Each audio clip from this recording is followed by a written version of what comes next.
Hello and welcome. It's time for Tuesday Tarot. So another beautiful Tuesday. Is this the last? Ew.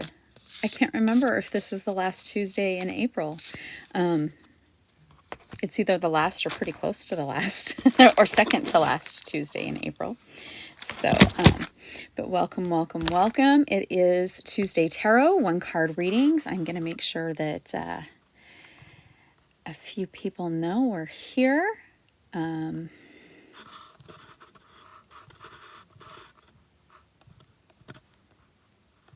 to get our other reader up here, so want to make sure he knows I'm up and I'm revving and rolling and all that fun stuff. So yes, it is Tuesday Tarot. Don't forget to like and share the video, and I love getting those hearts. So hearts help a lot. So welcome. I'm going to actually start with pulling a goddess card. I have a couple different goddess decks. My two favorite goddess decks, and I do have the other one here. Hang on, sorry. Grab it off the bookshelf. I can see it hiding. So many tarot cards, so little time. So, Oracle and Tarot. So, the Dark Goddesses is one of my favorite go-to decks, and then my other favorite goddess deck is this one by Colette Baron Reid, the Goddess Power. So I'm going to pull a Goddess Power because I really feel like I'm supposed to pull a Goddess Power for today to start the reading for today. Just to give us like some energy and some guidance. It's always a little bit nice to have a little energy and a little guidance as we set out for tonight's Tuesday Tarot. All right, tonight's card is Iris.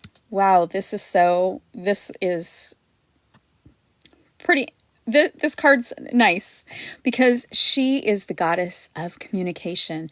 So we're going to make sure we get that communication from the spirit realm through our tarot decks to know what we have in store today or what energy we have. So I'm going to just put her off to the side so that I have her and I can hold her up again because I know people come and go, and it is always nice to have that little bit of guidance as we jump in. All right, so Tuesday Tarot, it is one card readings, and I will do a one card reading. I have like a couple oracle decks that I may pull from if I think your reading needs to have an oracle deck, and I've got my tarot decks that I love so much that I usually read with. So I love to read with my Shadowscape Tarot deck. My other one I love is the Grand Tarot Grand Lux. This one's a favorite. So I may just use these two decks tonight. I have like probably 10 decks surrounding me. Yes, I try to go with what I am drawn with to read. So if you would like a reading, please feel free to go ahead in the chat and you can say general, or if you have an actual question that you would like answered, I will 100% answer your question. So, just so that you know, please don't forget to like this video. And if you are new to me, please feel free to subscribe. I go live on Tuesdays, Thursdays, and Sundays at 9:30 Eastern Standard Time. That's 8:30 Central Standard Time, 7:30 p.m. Mountain Standard Time, and 6:30 p.m. Pacific Standard Time. So Tuesdays are Tuesday Tarot. Thursday is a spiritual panel topic, and this week's topic is the planet Jupiter. And we're diving into how we can use Jupiter in our magical pathway, in our spiritual pathway. And then we have like a total astrology conversation. So Thursdays are a lot of fun. And then Sunday is Witchy Book Club. And I thought, oh, there's the book behind me. Of course. And then Sunday, there we go, close up of my eyes. Sunday, we are doing Anatomy of the Spirit by Carolyn Miss. It is Witchy Book Club. We are doing Part 2, Chapter 3, The Third Chakra, Personal Power. So this is a book that Carolyn Miss, she has the 7 stages of power and healing. So she teaches you what you can do to heal yourself. She's a medical intuitive and uses the Christian sacraments, the Jewish Kabbalah tree of life, and the Hindu chakras. And so this has been a really great book to dive into. There's so much spirituality in it. So the conversations are really great. So feel free to join on Sunday if you would like to join on Sunday for that live. So just wanted to throw that out. I do have an online website where I sell crystals, where you can book a tarot or a runes reading with me if you want like a 30-minute or an hour-long reading that's personal. I do them over Zoom, or if you want it over a phone call, I can do it over a phone call too. So you can book those on my website, or you can join my Patreon. They are actually in my bio. So if you go to Patreon, you can go back and go to the other link, and my website will actually also has a link to click to Patreon. So tonight, the goddess Iris is telling us that we're going to get some communication tonight. She's our theme for tonight. How beautiful. I love it.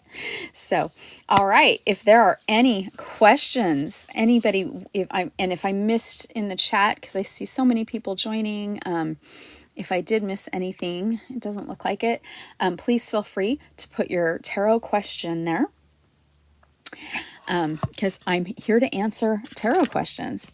So, while I wait for questions, I'm gonna highlight a deck. We'll highlight a deck. So I love this, the Herbal Astrology Oracle. So I love working with oracle decks and along with my tarot. So I'll just kind of highlight this. It does come with a hefty book. So the oracle books, I do suggest reading them because each author is completely different with how they do oracle cards. It's not like tarot cards. However, we can still connect with them intuitively. And so the back, they're so pretty. Pretty. All right, I'm just going to show you so you get an idea of the cards. Well, I look, and please feel free if I'm showing cards and you have your tarot question ready for your 1-card pull, please feel free to just toss that in there as I show these cards.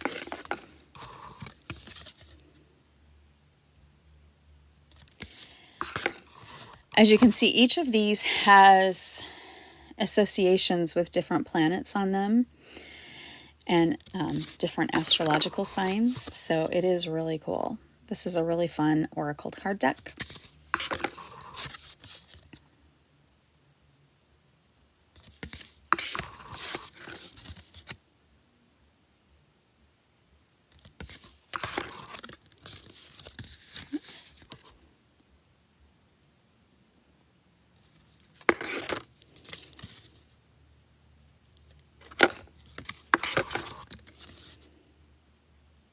I do love the illustrations too. So if you've never seen this deck, the illustrations are even really beautiful. And just so that everybody is aware, while I'm showing the deck, I do post the replays on my Patreon and my YouTube channel. So if you ever want to watch a replay of something, like if you have to leave early or if you come late, you can watch the replays on my YouTube channel or on my Patreon. They do post, I believe they're posting about a week behind. So you don't get like this week's this week. You'll get this week's like next week, I believe.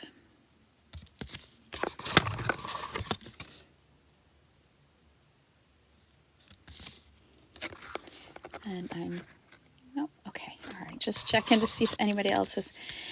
Please feel free to share with your friends. And again, I am doing 1-card readings. So if you would like a reading, you can put your question in the chat, or you can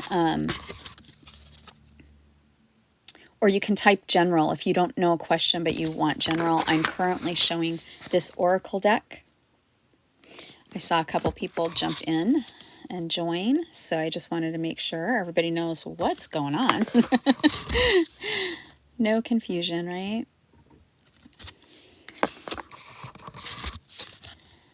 One of our favorites. I'm sure you recognize the plant, even if I were to hide the word.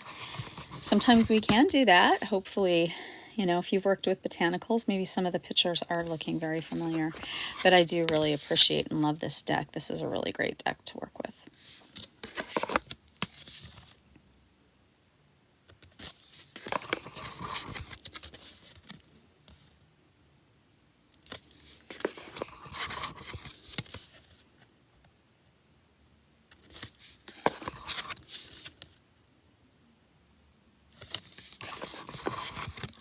This Oracle deck is really nice size. You know, sometimes you get them and there's like 25 cards. I think that's the smallest Oracle deck I have. I don't even know how many cards the deck has. 55. So 55 cards. I just knew it's bigger than a lot of the Oracle decks. And it is nice when we get hefty Oracle decks. At least I like the hefty Oracle decks. Especially when we're talking plant magic, because there are so many wonderful plants out there that it is nice when we have... Plus, boy, I would have a hard time. Like if I had to pick plants for an Oracle deck, I would have such... My deck would be humongous. No one would be able to fit it in their hands. Because I have so many plants that I absolutely love working with.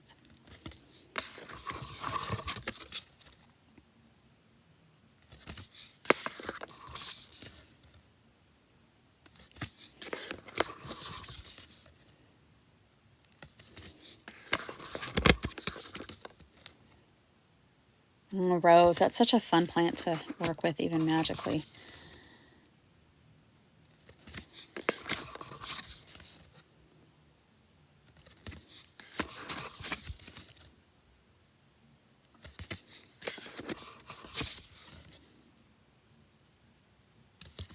Oh, one of my favorites. Patiarco has a lot of beautiful uses.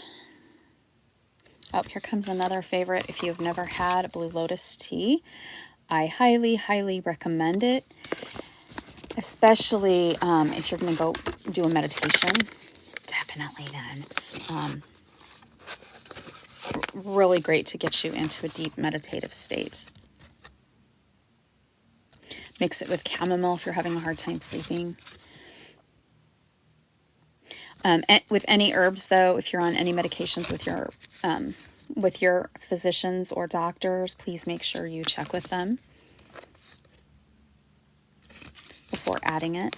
So that is this beautiful herbal astrology oracle deck. So if you've never seen that before, and if you just popped on and you're like, I want to see the deck, the replay will be on YouTube and on my Patreon, and the replays are about a week behind, so it'll be available by next week, but you can see other ones. So sometimes before I get a question, I will show a deck, or I'm going to do like tarot facts or oracle card facts. So I've had tips and tricks with reading cartomancy. So cartomancy's been around for a really long time. As a matter of fact, playing cards have been out a little longer than tarot, and playing cards were used as a fortune-telling way. And you can use your regular playing cards, your poker cards, you can use those to do readings. Now, that is how I actually first learned, because I grew up, my parents were pretty strict in a Christian religion, and most of my friends who didn't grow up in that same religion, their parents were kind of strict, so none of us could own tarot decks. So little did they know, we figured out a way around it. I do have a friend who still reads with her with playing cards. I quite frankly forgot. So and now I just love tarot so much, I can't see going back. However, there are tarot decks that instead of having the coins or pentacles, the wands, the swords, or the cups, will actually have the clubs, the spades, the hearts, and the diamonds. So that is also really fascinating to know that is there. So, all right. Again, it is Tuesday Tarot. I know I see a couple people in. If you would like a reading, I'm literally doing readings, 1-card readings. So you can put a question, or you can just ask for a general. Don't forget to like and share the video. That helps so that we get more people. And we can spread the beauty of tarot. If I feel that your question needs an oracle card instead of a tarot, I will do that. And so I've got my Lenormand. I love Lenormand. If you've never seen Lenormand, I'll show this particular deck. So this is a Lenormand card. This is the Pixies Astounded Lenormand. So Lenormand is a little different. It is cardomancy. It is more considered oracle. There's 36 cards in a standard Lenormand deck, and they all have a ring or a rider or crossroads. And this is really great. When I do like an hour-long reading, so if you were to get a tarot reading for an hour, I typically do a Celtic cross, and then I will give you 5 or 7 card reading to expand on your Celtic cross with the Lenormand, because I found that the Lenormand really helps expand the knowledge that we need to get from our tarot readings. So I do want to throw that out there. However, if I don't feel you need a Lenormand or a tarot card tonight, I will pull an oracle deck, because sometimes we do need to have an oracle card instead of tarot. So I'm going to use the white light tonight as one of my oracle decks, or if needed, it will be a goddess deck. So I've got my goddess decks out. I'm surrounded by tarot. I love this. I love having as many tarot decks as I do. So it does makes things fun. All right. So if anybody wants a reading, please feel free to jump on. Other than that, if you even have a question about tarot that has nothing to do with getting a reading, please feel free. Toss your question in. I have taken, so I goofed, just a little brief history. So goofed around in junior high school with playing cards, went away to college, got my first deck. My college roommate has that deck now. She still reads with it. So when I was going home my freshman year for the summer, I was like, my mom or dad will burn this or throw it away. And she was like, okay. She was staying in the college town we were in because she was doing summer school. And so she kept the deck, and I reached out to her about a year ago. Maybe it was a year ago, or maybe it was 2 years ago. And I'm like, hey, just out of curiosity. And she's like, I still read with it. She's like, it's falling apart, but I still read with it. So, and it was just the simple Rider-Waite deck that has been around since 1906. So this is the Rider-Waite. Rider-Waite comes in multiple languages. This one happens to be my own Romanian one. My new goal is when I go to a country to go into a witchcraft or a metaphysical shop and try to get the Rider-Waite in whatever language is spoken in that country. So I have French decks. I've got Romanian decks. I have a German deck, which is pretty cool. And I have an Italian deck. So not in Rider-Waite, but there are a lot of decks out there that do come in different languages, which is really cool. So if you speak a foreign language, you can grab like a tarot deck in your foreign language. So that's also really fun. And it is a really neat, like if you want to learn, it's so cool because you actually can learn like what is the World card, what is the Magician card, what's the Empress card. You get to actually learn those languages. So it is really neat. So I'm going to just throw out just some facts. And again, if you're watching and you want a question, please feel free to ask a question. Even if I'm in the middle of just sharing some tarot facts, fun facts, it's completely fine. You can throw out your question and I will totally answer your question for you. So, as I decided I really wanted to read tarot and I wanted to read it more on a professional level, I took from 3 tarot teachers.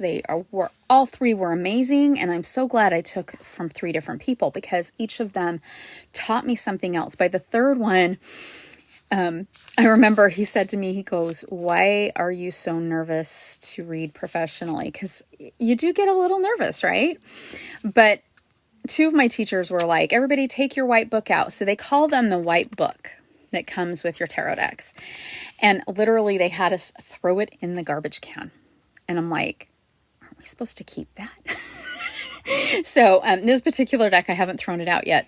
So we will get, some decks are going to be completely different than others. Most of them are kind of based loosely off Rider-Waite. But really, you don't need to keep the decks. The decks give you, like, this deck gives you a little summary of the card. So as long as you understand the keywords for Rider-Waite, and you understand the symbolism, and you have connected and worked with your cards, you can read any tarot deck, even if it's not Rider-Waite based. So I have a lot that are similar to Rider-Waite, but there's like some huge differences. You'll still be able to read it. So that's kind of nice to know.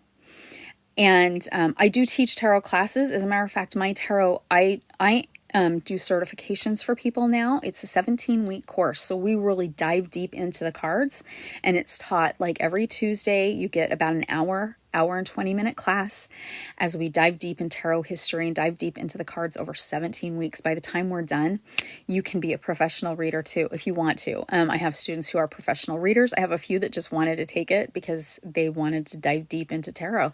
So it's a really great way to do that. So welcome, Candace. Oh, good. I'm glad you're walking your pup. Babies need love and attention too. So I know my husband, I have a feather baby, and every morning they have like their little ritual to say goodbye. Well, for some reason this morning, Loki's my feather baby. He was like, I don't know, it was like so weird. And then my husband left, and he literally cried for like 2 hours. And I'm like, well, like, he loves my husband so much. I'm like, Loki, you didn't say bye to daddy. That's on you.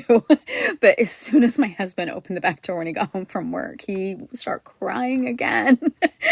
So right before I went live, he was just sitting on my husband's shoulder. They were making amends. I don't know what he was up to this morning. So it is really cute. Our babies are so cute, and how cute they get. But my husband is the bird whisperer. Everywhere we go, like, you name a bird, he's probably had it land near him or on him. So so it's really cute. So something fun. So again, it is Tuesday Tarot. So please feel free, if you have a burning question that you have wanted answered, go ahead, put it in the chat. I will answer the question for you. If you're not sure on your question, just say general. Sometimes, like, we don't know, and we just need to pull cards. I mean, I pull cards every morning, and some mornings I'm like, am I doing morning, noon, and night? Am I doing body, mind, spirit? I kind of go with how I feel first thing in the morning, but it doesn't necessarily mean, like, and sometimes, like, I'll pull for something specific, and I'm like, ooh, that was a little twist. But tarot is usually always right. There we go, Anna. Wonderful. A general for you. Yep, I'm feeling I'm supposed to pull these cards. All right, what universe does Anna need to know? What does she need to know for the next week?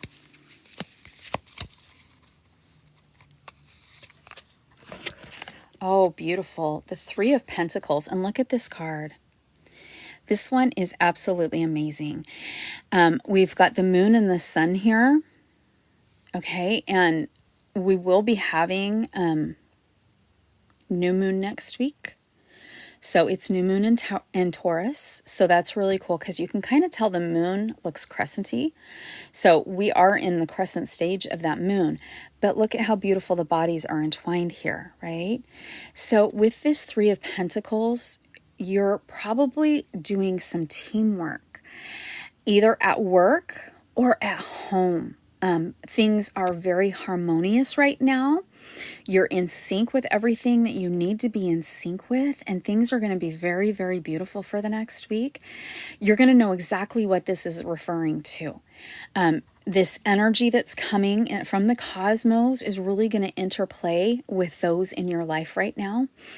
And keep in mind, because we are into Taurus, and this will be new moon in Taurus next week, that energy, that grounding energy, is really going to work well within your life. So it's going to be really synchronicity. There's going to be a lot of harmony.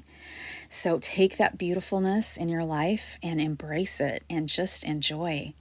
So beautiful. So, and then come back next week. So you can check out how you can share how your week was. Welcome, Azriel, Saying come my back good next week. What friend. do you mean? We're not ending. We just started, didn't we? Just start. Yeah, I started about 20 minutes ago. Yeah, we're not ending. Okay, because I heard it say come back next week. I'm like, wait a minute, did I miss Oh, it? yeah, no, no, no. I was just telling Anna to come back next week and share how her week went for her reading. Yeah. Okay. Yes, yes, come back. No, I'm just here. Been very strange weekend. Even the holiday. That holiday we had. Been a lot of energy. All over the place, chaotic in the air within me. All around. It's just been exhausted. I've been very, very exhausted from it. But anyhow, I don't want to spoil. Maybe read a card for me, Yeah, if you okay. don't mind. Yep, Yeah, just maybe one card. Thank you. of course. Yes, And what? and the energy is getting weird because we are in Taurus and we are heading into a new moon. So we've got that new moon energy coming. And you're welcome, Anna. Okay, all right. Azriel. How does Azriel need to work with this energy?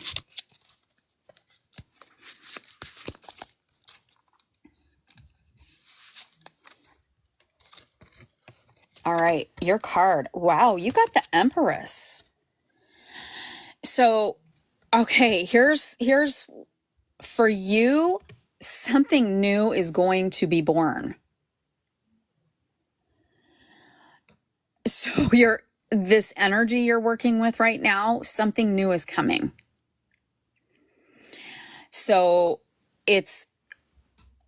it's going to be a lot of new energy. And when we have something being born, it's like a change. So think about like when we have like new babies being born, it's a huge change. You've got to readjust things in your life, but see like how beautiful this is. It's grounded. And we're going into a Taurus new moon. Taurus is a grounding element, and it also is materialistic. So there's the possibility you're going to get like a big job that you may have to rearrange your schedule. So, but something new is coming. Something new is going to be birthed into your life. Resonates, and I do understand that in different aspects. Thank you so much. And you know what? I want to tell you that you look very nice in that purple. That color. I'm not sure if it's purple or violet exactly, but that's a very nice color on you, and it actually makes you stand out. Thank You you. know, um, also, I apologize, but how was your weekend? How you been? I have been really good. So I know I had like said it before. I'm not my second grandchild was born in October, and he was 13 weeks early. So it was really scary, really, like it's scary when they come that early. He was taken off his oxygen last week. So it has been like just beautiful. It was so funny. They sent me a picture and didn't say he was off his oxygen. And I literally am like, he's off his oxygen? And she's like, yeah, just today. And so I was very excited for him to be able to. He hated the tubes. Absolute, like he would pull them off and his poor little face would get red because the adhesive to stick the oxygen on is like really, like when you get IVs, that really sticky, how like the tape leaves marks sometimes, especially if you pull it off. Like, Hmm. Yes, I know. so, and faces are a little, especially baby faces are a little more. So, yes. So it was very exciting week. So I was so excited for him. I don't know who was more excited, me or him. So, So glad for you, and glad for him as well. That's beautiful, and thank you for sharing. I don't want to take too much of the life, but I think this vintage chick is asking for a card. Welcome, vintage. fabulous. Okay, yes. Do you vintage, please put your question, or if you just want a general, just type general and I'm going to just go with which energy to which deck. I did point out earlier, I know I've had people coming and going. I've got my Lenormand deck, I've got Oracle decks, and I've got two tarot decks out. Well, I've actually got I have two out, but I have like probably five sitting here. Actually, one, two, three, four, five, six. No, I have. I have 9 decks sitting on the table. General, okay. Ooh, you're supposed to get this deck. All right, Vintage Chick. What energy do you have in store for the next week? All right, Vintage Chick, your energy for this week. Oh, we got the Justice card for you. And I'm really looking at these wings. It's not just justice. This is that freedom that you're waiting for. So it doesn't necessarily mean that like you're going to win like a court case. I'm looking at this, that you're going to have that freedom that you've been wanting. You're literally going to spread your wings and fly. That is the energy that's coming. And look at all of, I mean, this whole card, when you look at that card, there's going to be some knowledge that has helped you this way. And so now just embrace it. Embrace this freedom that you've been wanting.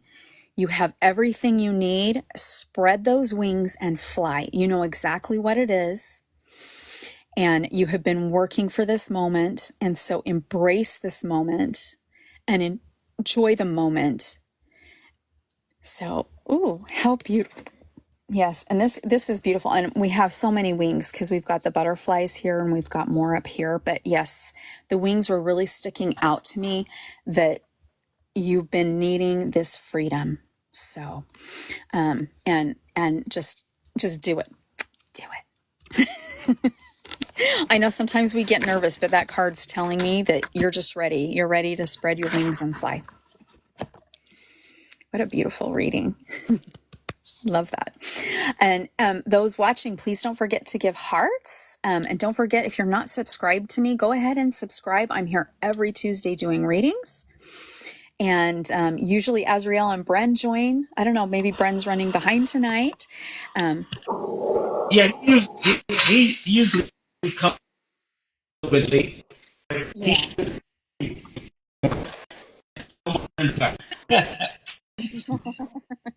Yep. You know what?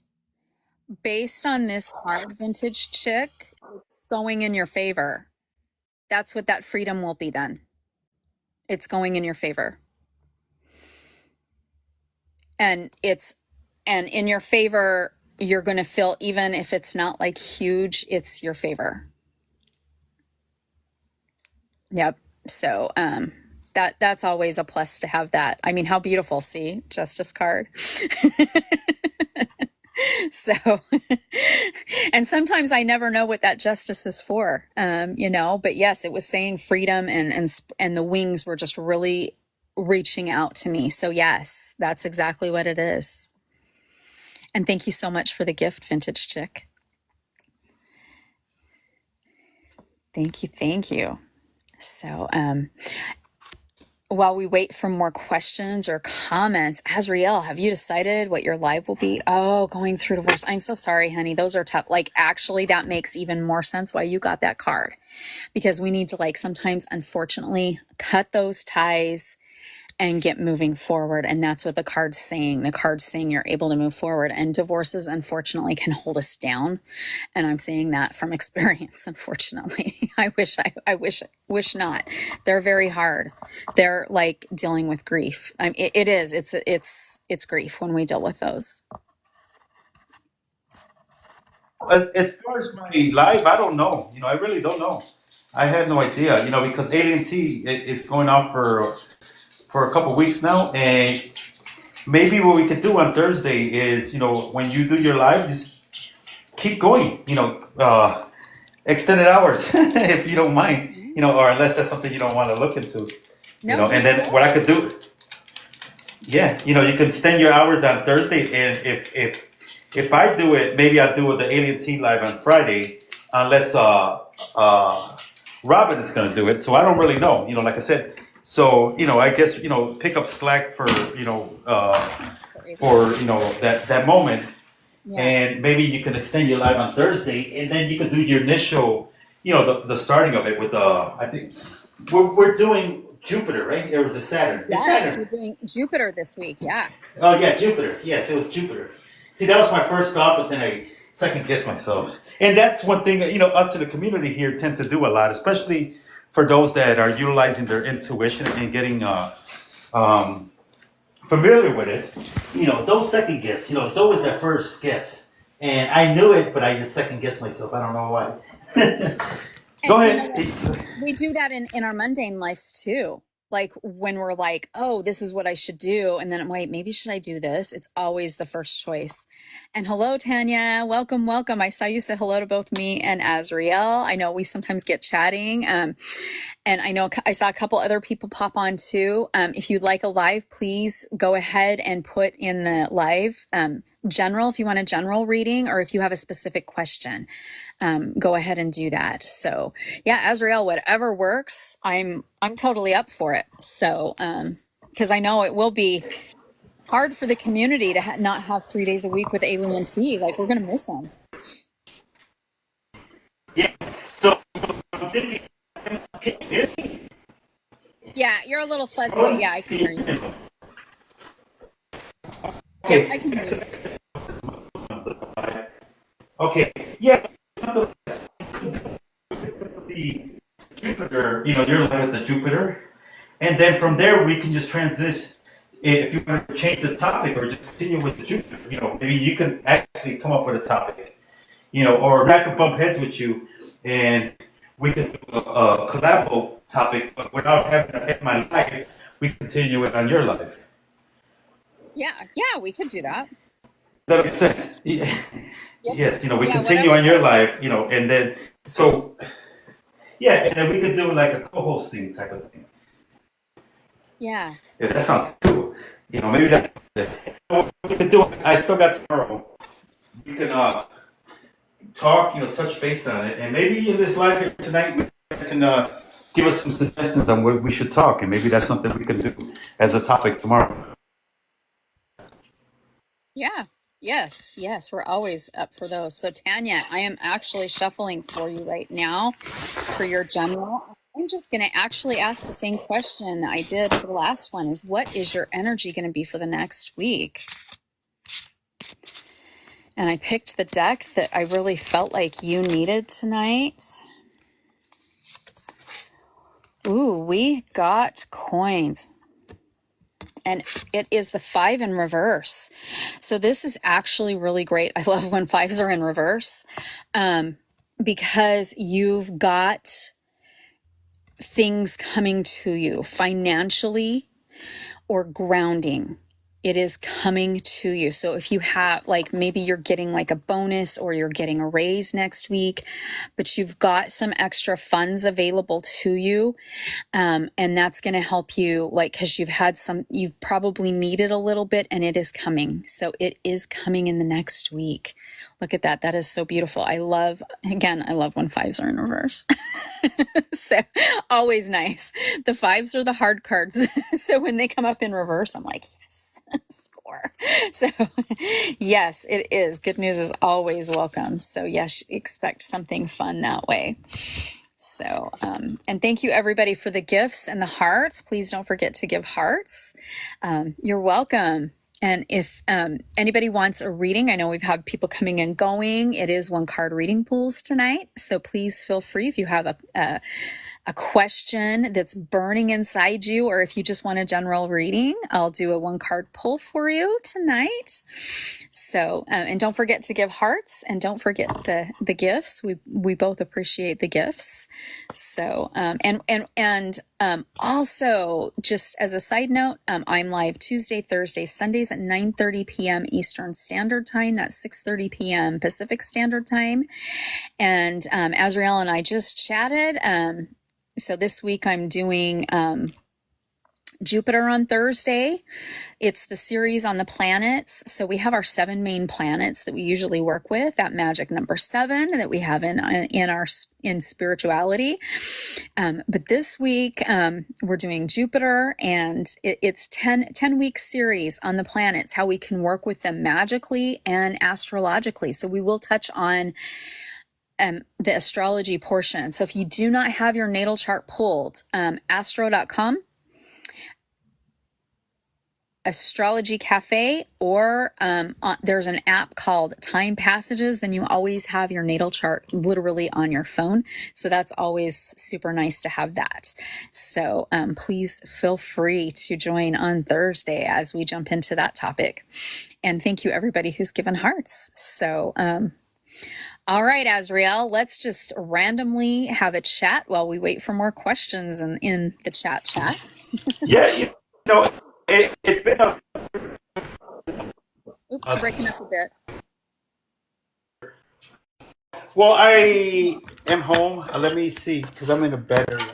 So I'm gonna move my phone here. I'm not sure. Okay, here we go. Here we go. For 3 bars. Okay. Yeah. So this is gonna be Jupiter. So initially you started with after the new moon, you did the moon. We discussed the moon. Then from there we went to Mars. Then we went to Mercury. Then we went to Venus. Correct or no? Nope, Jupiter. Where we're at? Yep. Jupiter. Okay, so this is number 4. So this is the 4th planet. So we're going to Jupiter. So if you guys are ready to take off on this Wednesday, we're going to go to Jupiter and discuss Jupiter and actually, what Jupiter influences us with. There's many gifts that Jupiter can give us, but also there's things that we need to recognize about Jupiter. So it'll be this Thursday night. Yes. But I'm here. I'm here. I'm here. I'm so excited. You know what? I was kind of feeling exhausted, and for some reason, just coming up in here tonight, right now, I'm feeling very antsy. Like, I don't know, like excited. Maybe you're reading for me because you mentioned about the birth, that birth part, like something awaits me. So, you know what? It gives me a good perspective of, one possibility. Yes. And because we are heading into new moon in Taurus, we all need that grounding energy, and new moon will definitely bring that to us. So very excited. I do online rituals. They are on Zoom. And so you can actually find me on Eventbrite under Triple Goddess Apothecary Reiki, or I think Rowan Ravenwolf if you want to join, or just IM me and I can send you the link if you're interested in joining the online ritual. I do base it off traditional witchcraft. So out of Cornwall, I need to stress that, out of Cornwall, England. The majority of it is based out of Cornwall, England. I do a combination. So I really was drawn to my ancestral magic, which is the Germanic heathenry tribes and the Celtic tribes. So I use a combination of both of them together because my ancestors were calling. So and you just know in your spiritual path what you're supposed to do. And we each have our beautiful, unique paths. That's what makes this community so beautiful. All right, if you want, today is Tarot Tuesday. I am doing 1-card pulls. I've got a couple decks ready to go. So if you want a general reading, just type general. If you have a burning question, you can put your burning question in the chat and I will pull a card for you. And if you just want to, if you have a question about tarot reading or anything, that's fine. Let's see. Oh, I had a past life reading and one of them was from a Celtic timeline. Isn't that cool? It is really past lives are so amazing. They really, really are. So they're neat. I've taken several classes on them. One of my teachers was so great because they did these meditations with the readings. So if you ever get to do a past life reading, it's really good. Oh, there's so much fun to learn about the Celts. I'll just kind of give a brief history. The Celtic knots have been found all the way down in Egypt. So we know that the Celtic knots date back to very ancient civilizations. And then they moved up through the Mediterranean. So there are a lot in Greece and Italy, and moved up through Central Europe.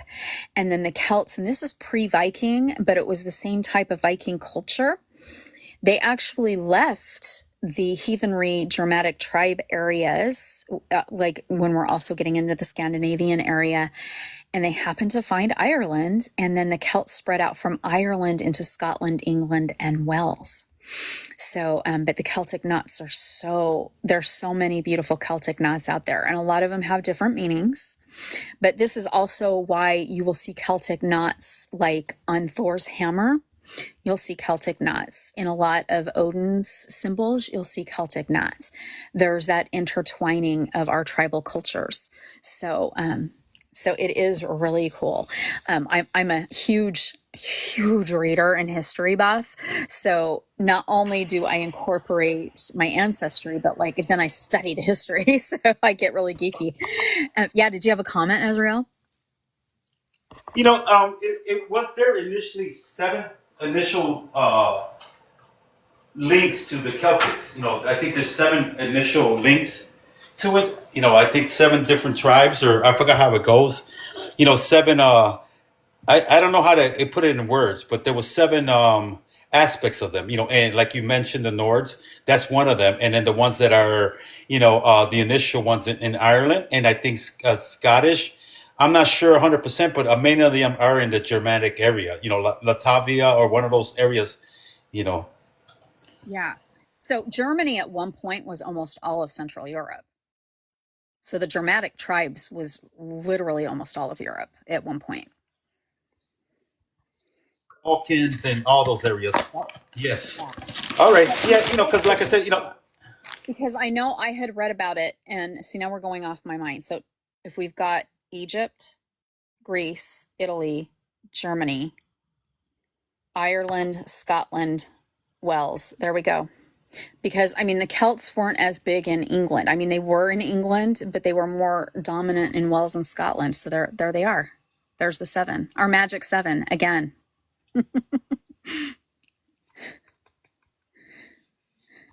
Because that's something that I'm aware of. Like you.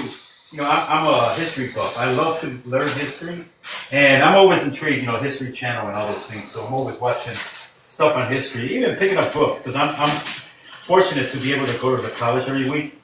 And in the college, sometimes they have these piles of books that they put, have. So they're giving away books literally because, they're always buying new books. And I'm always picking up all these older books about history and stuff like that. But yeah, so there's seven initial or original. See, I don't know how to put it in words. Celtic lineage, or how do we put that? Lineage, yeah, Celtic lineage. Mm-hmm. Yeah, Celtic lineage. Because I'm aware of it because I've done my DNA and I'm in that area, and I have a lot of Germanic background as well. A lot of European. I'm actually more European than anything else. Isn't that surprising? Yeah, it's surprising. All right, yes. So Candace asked the question: Are we all ancient souls from Egypt? All right, so we're leaving the spiritual. All right, we're going to leave for a minute. We're going to go to the historical. So there's two huge theories out there. One theory is that all human life originated from Asia. The other theory is all human life originated from Africa. So I'll be honest, and Azrael, you can pipe in because you have had your DNA done. I have ran into so many people, the majority of the people that I've ran into, most of their DNA, they've got even if it's just 1%, but they've got 1% Africa. And it's okay. So it kind of goes along with with those theories, and they are anthropologists' theories. So, but a lot, when you start looking at it, a lot of culture, it shows either from Egypt or the Mesopotamian area. So it is really fascinating. And if we think about it, where ancient Mesopotamia was and the Sumerians were, ancient Egypt, and even ancient China, we have so much amazing wisdom from these cultures that have lasted for many millennia. And some of it, we just we're God, why is this so familiar? Because because a lot of it does, I do believe, and this is more of a spiritual aspect, comes from our DNA. So, so if you have by weird chance gotten your DNA and you're but like I said, most people I've talked to, I haven't had as many with Asia or the Middle East, but I've had a lot of people who are like, yeah, and it may only be 1% that's African, but that's what I've been running into the very, very most. So I've been kind of like not tick marking, but just kind of keeping track just because it's an interesting theory. Yeah, go ahead, Yeah, Ezra. no, and I do agree with you because you know what, I'm a mutt, but I'm European mutt. But I do have some African DNA in my lineage, and I also got some Northern Africa, which is Mesopotamia and stuff like that. And for those that are not aware of geography, Africa is actually the biggest continent in the world. In the map, when we look at the map, it doesn't look like it's big, but in actuality, it's really really giant place. And but I agree with you. I have even some indigenous Amazonian in my blood. So I have Amazonian blood, and that's weird to me. But no, nothing from Asia at all. But any place that is actually a good place in historic of textbook religion and stuff like that. Even Ashkenazi, a little bit of that in me. So even my grandmother was actually saved from Germany in World War II. And my dad is actually a World War II baby. So it's strange. Yeah. Well, our generation is well, let's see. Yeah, actually, both my parents were born right after World War II. Lots of babies were actually born during and after World War II. Think about it, like Candace is in Mesopotamia, so I got lineage from Mesopotamia and also is from Mesoamerica.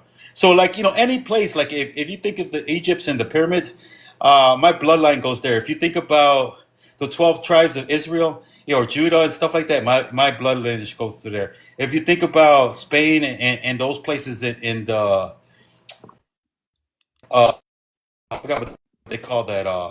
Oof, it's Portugal and Spain, Iberia, Africa. Any place. Like I said, so I know where my soul is. My soul is, where my sign is. I'm an Earth sign, so I definitely am connected with this Earth. But as far as the Asia part, not one hint. So that makes me wonder. Like you were saying, Rowan, that I don't think it initially started from Asia, but I can connect Asia with our existence if that's something you want to hear real quick. Yeah, My no, go theory. ahead. Yeah.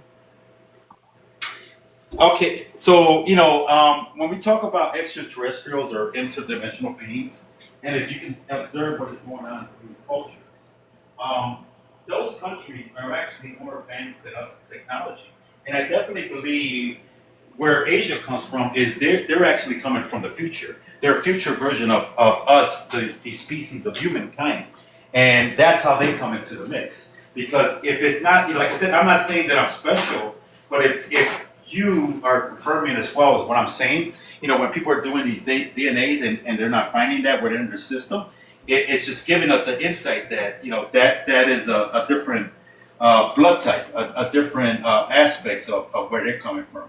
If it makes sense, that technology it plays a role in many things. That's why we seeing what we're seeing, and many stories. If you ever watch UFO stories and the crashes of the UFOs and how the beings were described, a lot of things start to make sense.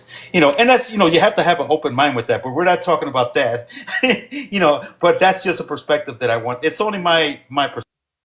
No, that's really, really interesting. But yes, actually, like, because my husband, he likes to watch like a lot of the alien things. And now we've got like the pyramids, like the new stuff that they've come out archaeologically with the pyramids that it looks like they're on giant columns. The pyramids have always been a mystery. I mean, because think about how, like, my husband has actually seen them in person, and he was like telling me, these are huge. How on earth, literally, did these people even create the pyramids that long ago? Because I think even nowadays with our technology to create something like that would be even difficult out of stone, even with all the technology that we have. So, and now we know that there's more, and not surprising because we know that it's a desert and things get buried when the sand blows. So yes. And who knows how long that sand's been piling up? Because it's easily like I have a coffee table that I sometimes overlook because you know what? I'm barely ever in the living room. So where the coffee table sits, I barely walk by it. But I think sometime last week I passed by it. I'm like, oh my, look at all this dust. Where all this dust come from? And imagine if you spend 100 years of ignoring a specific item, how much dust will land on it? We're talking dust from many different things. Right now in this age of technology, we have airplanes and their exhausts actually leave behind residuals. We have volcanoes and many other things. We have pollution from automobiles. So there's so much happening. Even people shed, so our skin becomes dust as well. So even dander from the animals. So it builds up. So imagine 100 years of us ignoring our streets here. It's going to be like that. There's going to be buried, so much stuff that's going to be buried under all that dust and debris and overgrown stuff. But, when we're talking about the desert, there's really no plant life. But underneath it, let's say 100 feet, 20 feet, there's a whole different thing that we don't even know there. So this stuff has existed and it's been under our noses, but because, we're so caught up in what's in the surface that we don't know what's underground. But then there's theories about worlds and civilizations underground. And those things that sit on top and underneath the towers, there's got to be civilization under there. And earlier we were talking about, on a different line, we were talking about prophecies. And I think one of my prophecies, and I definitely believe, is before I go, before I leave this earth, I am sure that all of us are going to witness another race of species being here on Earth with us. They're actually going to expose themselves, whether it's by ways of causing a flood in a specific city, so that way they're able to access here, or another way where we actually accidentally uncover them. So they're actually going to reveal themselves. Yeah. Well, and then think about it Candace put way under the tomb of the pharaoh. They haven't even, the tombs that they have access to, they have the pyramids, they haven't even gone through all of them because they're like labyrinths. I watched, so this is really fascinating. So I watched one, it was one of the tombs that was open. And it was like a National Geographic. And they called it the Pharaoh's Curse. And I can't remember which pharaoh it was, but when they went in, the air was so stagnant, but it had toxic fumes. So they know for sure that some of the servants were buried in tombs with the pharaohs, and they would give them bread and corn. And so scientifically what happened is when the bread started to degrade with the air, as soon as they opened the tomb, it created a toxic air. And so all these people that went in this pyramid ended up dying of toxic air. And they thought it was like the mummy's curse because they weren't supposed to go in the tomb. But maybe it was because they knew also. So I did see that that the workers were buried. So keep in mind, servants were closed in the tombs with the pharaohs, but they were alive. So not having that embalming process that the pharaohs had, we're not going to find mummies of the servants. They will disintegrate over time, just like Azrael was saying, like that, because dust, even though it was enclosed in, there's still going to be dust and stuff forming in there. Like if you've ever had like a warehouse that you've got closed up and you open it and your stuff's covered in dust, it's that same thing. So that's why they have to, they go in these areas and there's dust on stuff. They have to clean it up because it's been there for so long. So yes, very, very fast. Yeah, we got Bren. Yay. Yes. So again, it is Tuesday Tarot. We did get a little sidetracked, but yes, if you would like a reading, please feel free to type general or put your question in the chat. Don't forget to give me like little hearts there so that, we can spread this wisdom and knowledge that we have. Welcome, Bren. Do do do do do do do do do do do. King Tut. Walk like an Egyptian. Do you guys remember that? Yeah. He ate a crocodile. Yes, young Rose, they are free. So you're supposed to have this deck. So let me start shuffling, and you'll get one from me and one from Bren, because Bren is here now. So we'll give you a general for, I'm going with what your energy is going to be over the next week.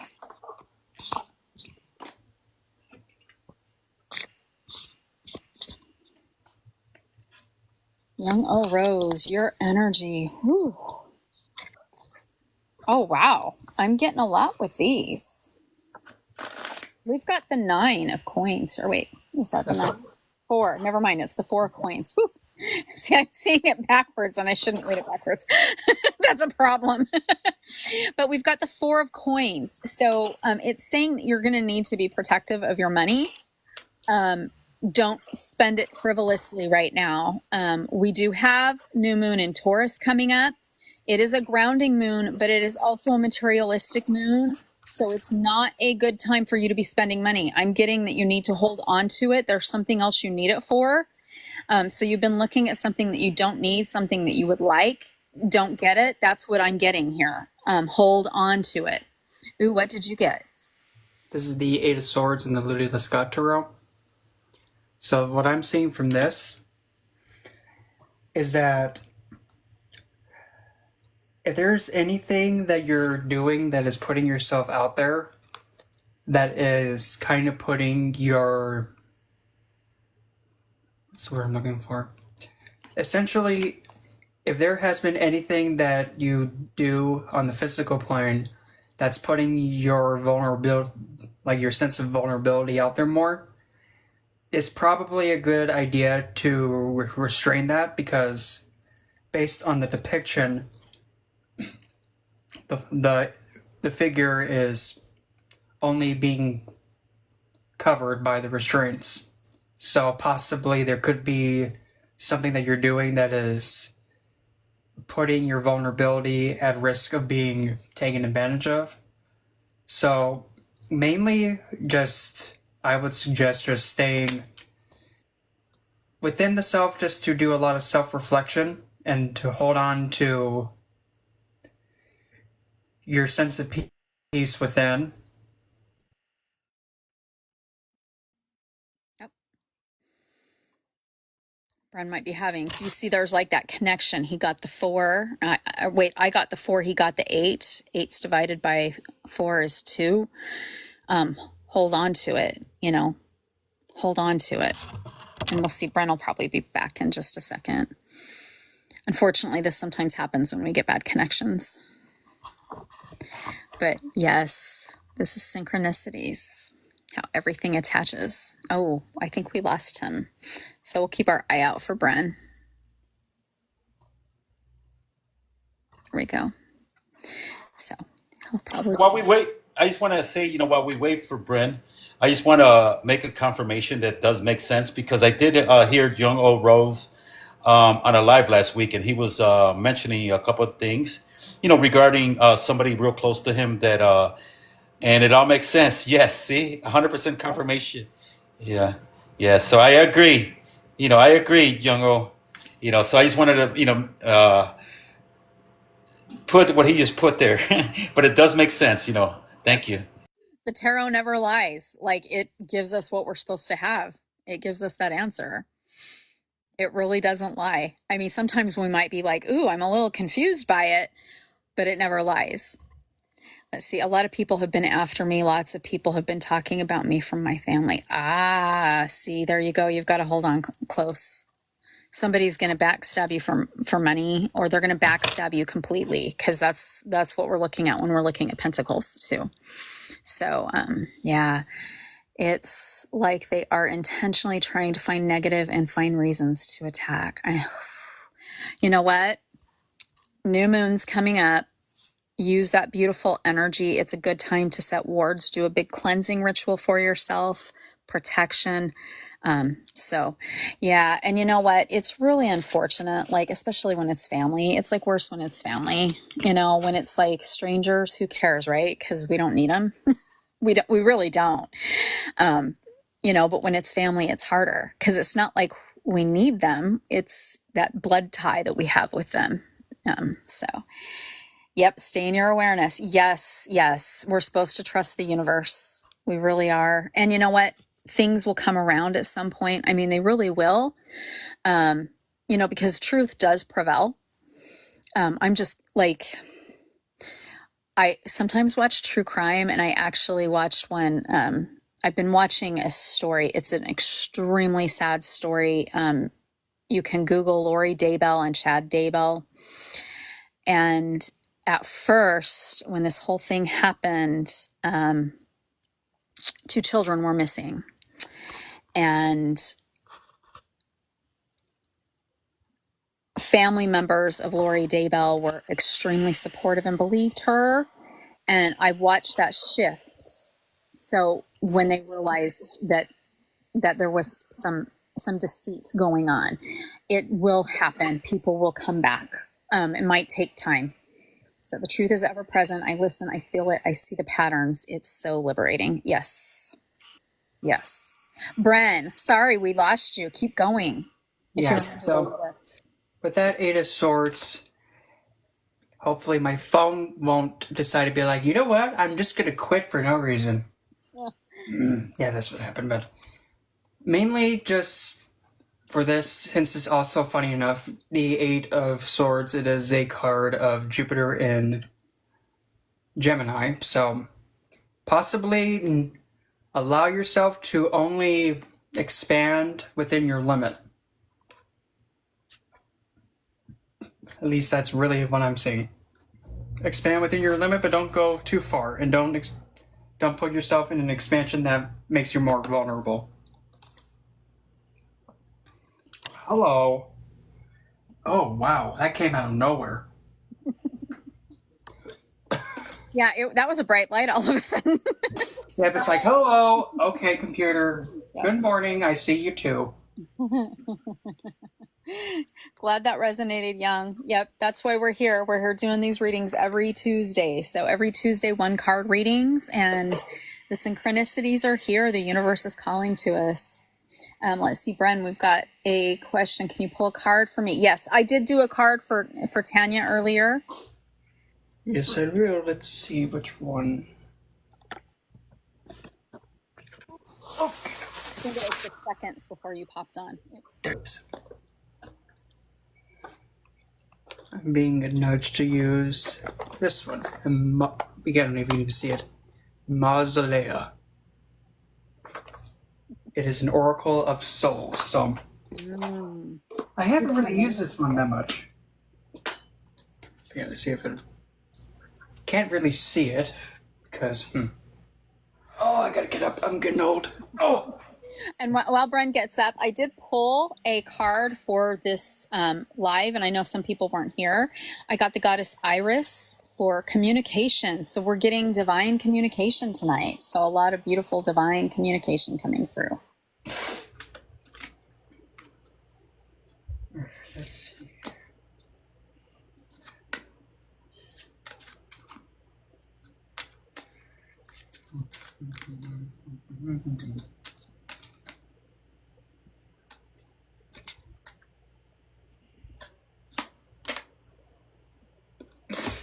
And we have Chiron, the ferryman. Necessity, focus, transition. And it is the ferryman of the souls. And Chiron is associated with the sign of Pisces. Specifically at the very last bit of Pisces from, let's see here, from the 1640 degrees to 30 degrees Pisces is what he's associated with. So it being Chiron, I would say focus on doing what is necessary to help transition yourself into the next phase of life. or transitioning something and letting it go, or allowing yourself to endure the very last final bits of some kind of trial or tribulation or challenge. Endure it to the very last bit of it, and then you'll step foot on a new pathway for something new to build into. And to just stay focused on the very last bit of it and what is required to complete it. Not anything fancy woozy woo. So Chiron is somewhat like you could say, like the death card, essentially. But now being like nudged to pull another one. So what comes after Chiron will be the Leper King, the Sword of Law, which is bravery, self-discipline, and faith. So, and that's what he looks like, typically. I don't know if you can see him that well. So, what you'll be transitioning to is the Sword of Law, and you'll be having a new means of like having a lot of inner strength, a lot of self-focus, and also faith. And funny enough, each one of them kind of goes with the other one. Necessity is self-discipline. Well, actually, necessity can go with bravery, being able to choose what's going to stay and what isn't necessary. Focus is the self-discipline, and transition is the faith. The faith that you'll be transitioning to something better. The focus is with the self-discipline, and then having the bravery to make that choice of what's necessary, what isn't. But yeah. At least that's what I get with these two, but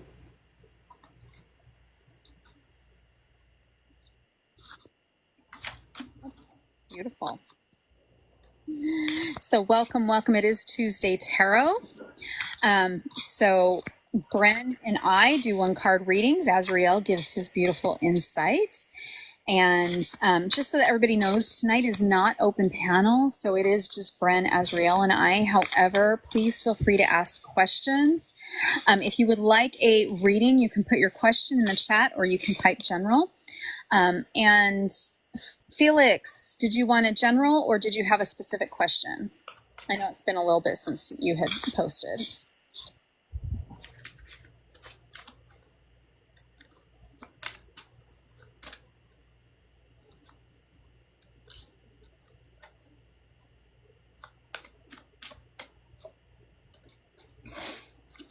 Okay, general. Okay.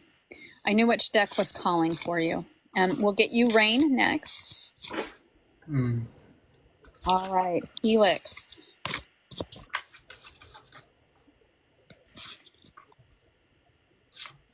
Ooh, I got strength in reverse.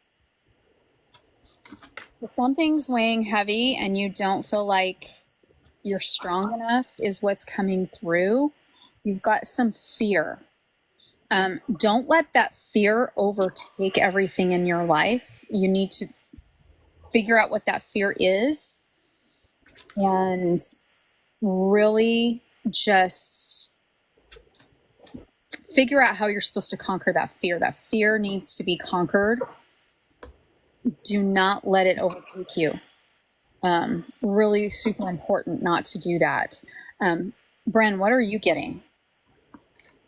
what came out is the Martyr, which is honesty, shame, and restitution. The matron of the blind.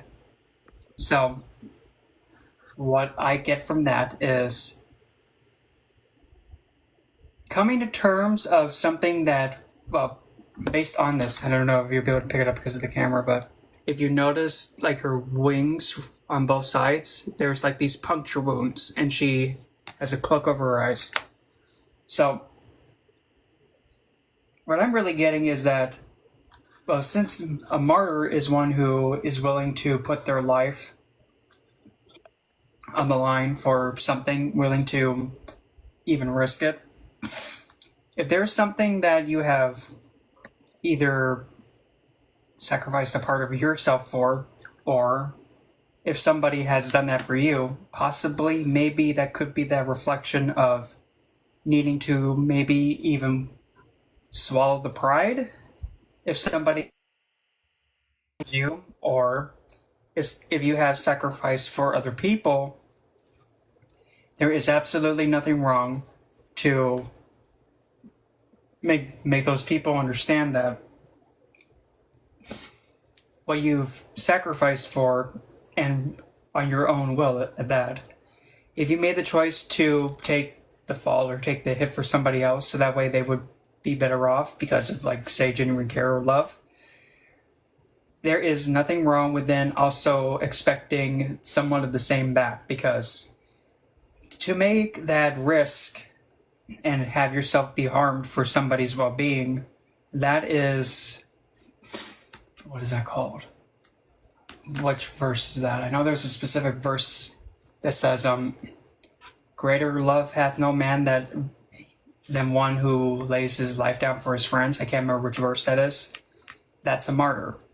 And willing to throw or risk your happiness and well-being for another's happiness and well-being's ability to even function, be there and exist.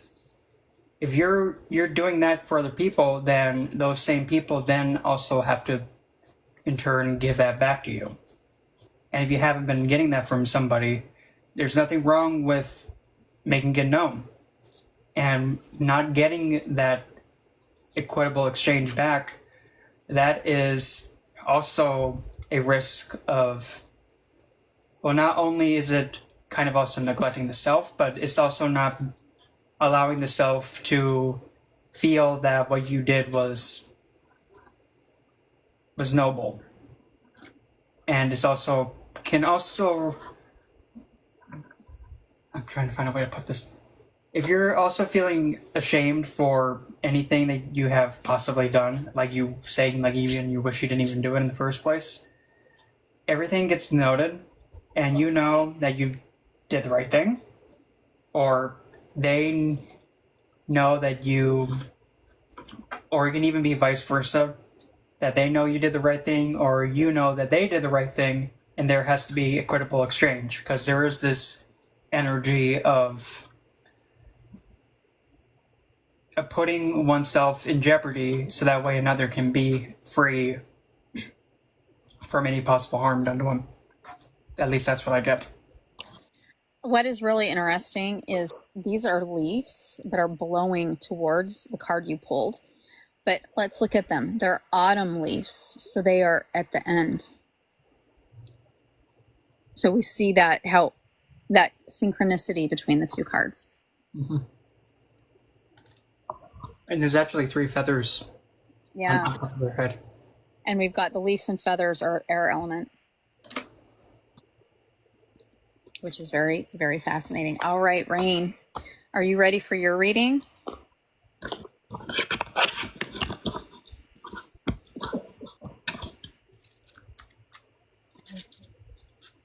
Gonna double check. Yep, okay, all right. Rain wanted a general. So I was pulled to these cards for you. You're welcome, Felix.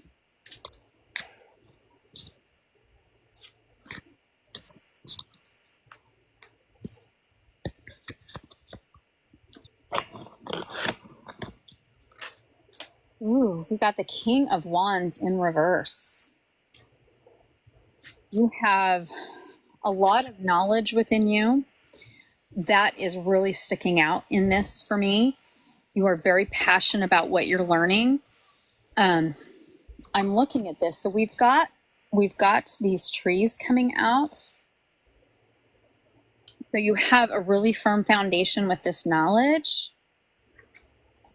Something's holding you back. Like either you're supposed to share it or you're scared to share it, or you've got like a project coming up that's like, you've got to put all this knowledge in it. You have that foundation. It is there. It is something that you love. It is something that you're passionate about. It is all right there, but you're being held back. We've also got this Fibonacci spiral here. So there's that connection there. So it's okay. And you know who you're supposed to tell, and they are going to listen. That's really what I'm getting from this, is that they're going to listen. you have the foundation, you have the knowledge, and they are going to listen. That's really what I'm getting from this. And let's see how this synchronizes into the card that Bryn pulled for you. Morgan the Fae. But now take a look at how that card is depicted. It looks very similar to how this one is. Yes. That one, it looks like the stick is like going up that way, but then like that the stick is like meeting down into here, and then she's just lifting up like with the skull. So, I mean, look at that. The staff is coming down, and it's like even perfectly straight up too. So it's like if they were to like come together, yeah, they would meet. They would literally, it's a puzzle. They would fit right together. Both staffs would fit right in each other.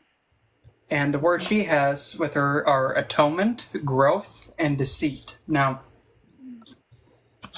sometimes the best atonement and the best growth is to understand how...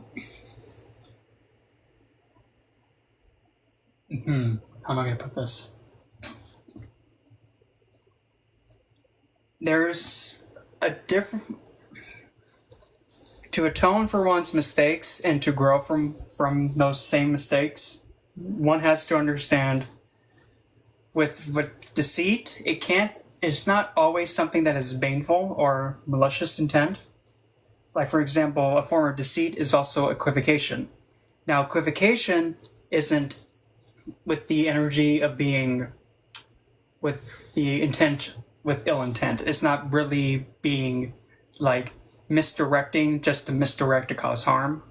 It can also be misdirection to preserve oneself. And just like what was already mentioned before, if there's something that you're keeping withheld and you're keeping it to yourself and only giving it to those that are worthy, well, that's also a sign of growth too, because you're showing that you've obtained something and now you're trying to not have it be thrown all over the place and not be thinking that it is, okay, so this is this, so whatever, I'm just going to give it up to everybody. But when you start to do that, that thing that you had starts to diminish in its value. And that's also showing that if you had something that you learned or a skill you've obtained, and even if it was something that was not the same skill as what you know now, if you had given that other skill out freely and willingly, and if it got depreciated, you now having a new skill or a new quality that you have, and you not doing this and keeping it to yourself and only giving it to the worthy individuals that deserve it, that's also showing that you have atoned for the just the freely giving of something that you have value in, and now you're holding on to it to help it grow and become more refined and keeping it in that state where it still has its value and power. At least that's what I get. I like when Morgan the Fae pops up. Yes. No, it totally makes sense. The synchronicity between the cards. You're welcome, Rain. And for those that just joined, I want to thank everybody for all of the hearts and the likes on the live, and thank you for the gifts. We do really appreciate the gifts. Much appreciated, never required. So, oh, good. Ooh, I'm glad to hear. See, it's completely true. Like tarot and Oracle, they do not lie. We're literally like tonight. Where did I put that card? Did I move my goddess card? We had the goddess card we got tonight to start was Isis. I don't know where I put her. Who came out? I'm trying Isis from my here's my lid. From the goddess deck, Goddess Power. Oh, okay. She's the goddess of communication. So I knew we were going to get divine communication. So we are getting that divine communication tonight. So, oh yes, Shaun of the Dead, we hope you are having a blessed day too. For those in the United States, we're on the tail end. So I'm guessing you are on the other side of the world and we're just a little behind you. I love giving, but finish always my phone. Yes, I understand. That happens to all of us.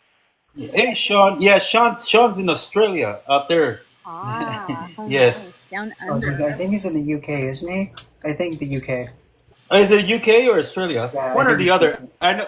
Yeah, so he's UK, a couple, UK. Yeah, about so let's 7 hours ahead of us. are they UK. 7? I thought My they were bad. 6 hours ahead of us. 6. Well, either way, But it would be you know morning what? there. So those cars that you guys pulled, they were similar. I was getting the impression, it's like the what's that? The law of attraction, as above so below. What is the correspondence? That's what I was getting from that. Is that those cards were reflecting, what resonates within ourselves is actually we're putting out into the universe type of a reading that you just had right now for rain. Yeah. Yes, good, good. See, this is why we have all three of us here, because there's so much intuitive power and messages we get. I was seeing, because the first card, which was the reverse, was inside us. What resonates inside us, inside our innerverse, and then the one that Brent took out, which was the expression, which was the exterior world, which is out here, the physical world.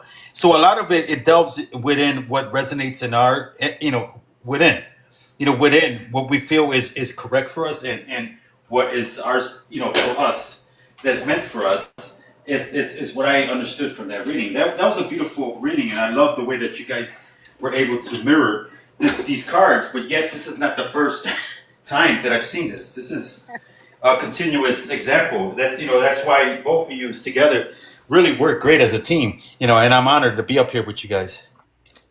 Thank you. I know I've like from the first go when we started reading, it was like, well, I mean, like I've read with other people before, but like literally Bren and I have like huge synchronicities here.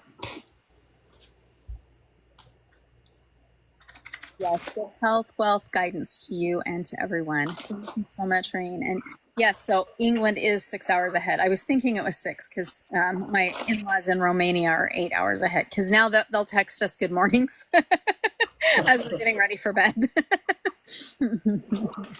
And the UK is beautiful.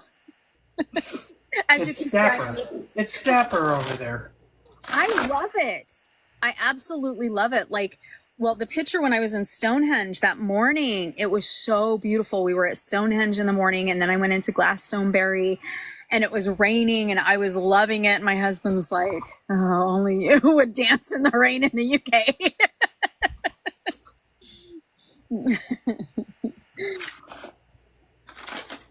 So yes, but we do love that. So, and it is Tuesday Tarot. I know we've had people coming and going, and so if you are new to our Tuesday Tarot, it is 1 card reading pools that we do for you. We do appreciate all the hearts. The hearts help us out a lot, and we do appreciate if you do give us gifts. Always appreciated, never expected. So, and please feel free, if you would like a reading, you can type your question in the chat, or you can type general, and we will do a reading for you. So that's why we're here. Yeah, Rowan, I wanted to mention that Sean of the Honor Live is actually a fellow tarot reader, but he puts a little zest to it, a little right, Bren. He puts a little zest to it. Yeah, but it's funny because him and I both have the same moon sign. Oh, that's cool. Like Astro and I both have the same moon sign. Because when we get talking about astrology, Astro and I are like, yep, because that's our moon sign. It does get it. We do get it amazed at some. I mean, all of the everything divine comes out when it's supposed to, and we get all of those amazing connections when we're supposed to. Though I'm not reading, I'm here just to add my perspective on it. I've been staying quiet because you guys are impressing me. And when I say impression, it's like what I don't really need to say much because you guys are on point. Your readings make sense, and then with that secondary card, the affirmations and confirmations are just there. They're so on point that you can't script it. It's legit. It's real. It's authentic. And I just want to let you know that's why I'm quiet. I'm voiced up because I don't want you to think I'm here just to hold the box. Especially for those that are just coming in. We're doing one card pull tarots, general, or if you have a question, just type it in the comments. But I'm not reading. I'm just here giving my input. If I think maybe I should get a little clarity, but it's on point, and this is so beautiful, and that's why I like being here. Yes, and we love having you here too, Azrael. It's like this beautiful energy, all these synchronicities. Yes, Joshi, we can pull a card for you. Ooh, you know what? I'm actually supposed to pull from this, but Brian, you're supposed to pull first. Joshi, question or general?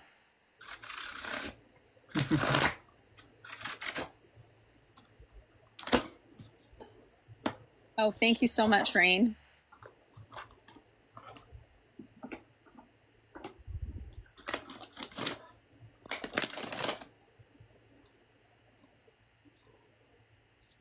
Oh, just what the universe has to say. So we have a general. Go ahead, pull that goddess card.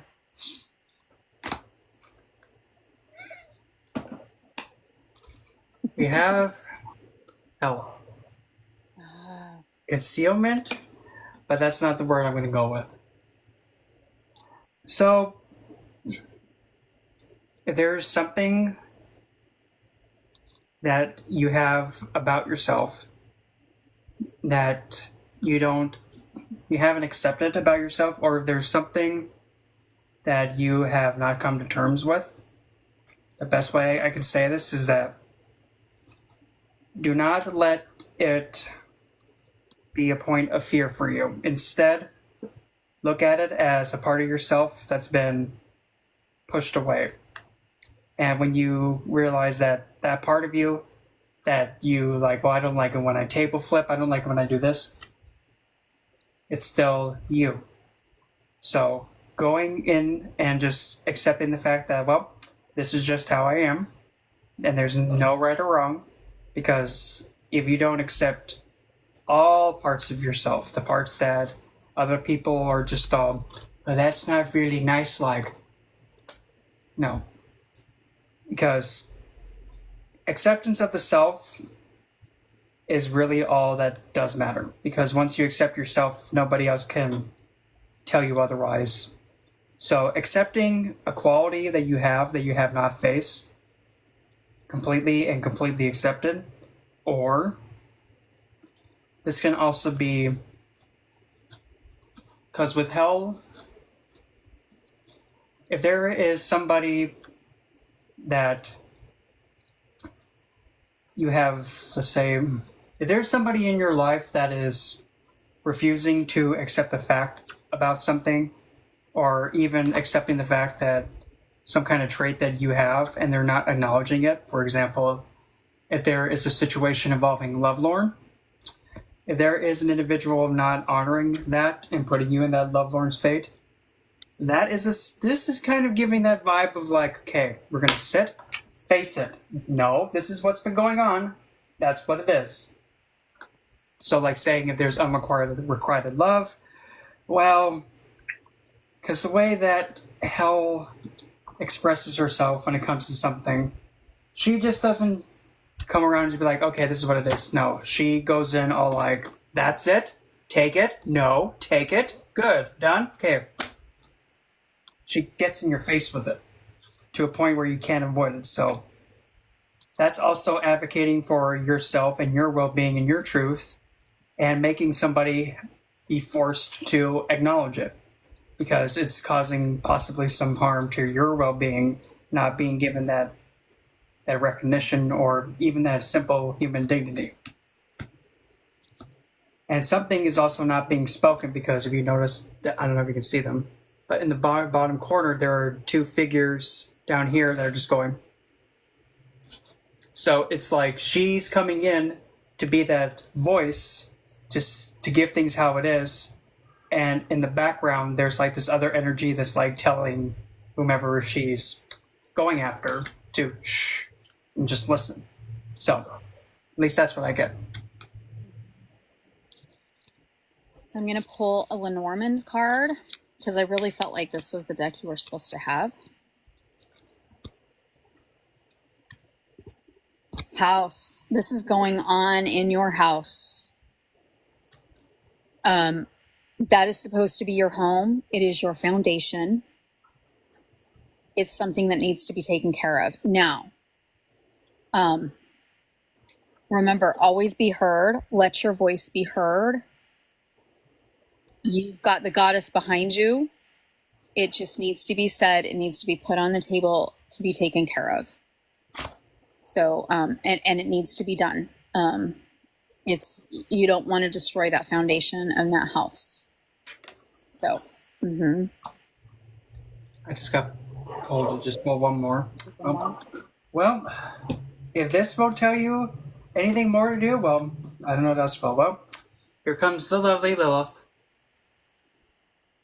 Now, when you have these two together in your it's house, kind of like it's kind of like this. Face it. Okay, now that you've understood it, so guess what? We're not going to do that again. Yep. Because the way that Lilith is that there might be a moment where possibly somebody may think, oh, they're going to get away with it. No.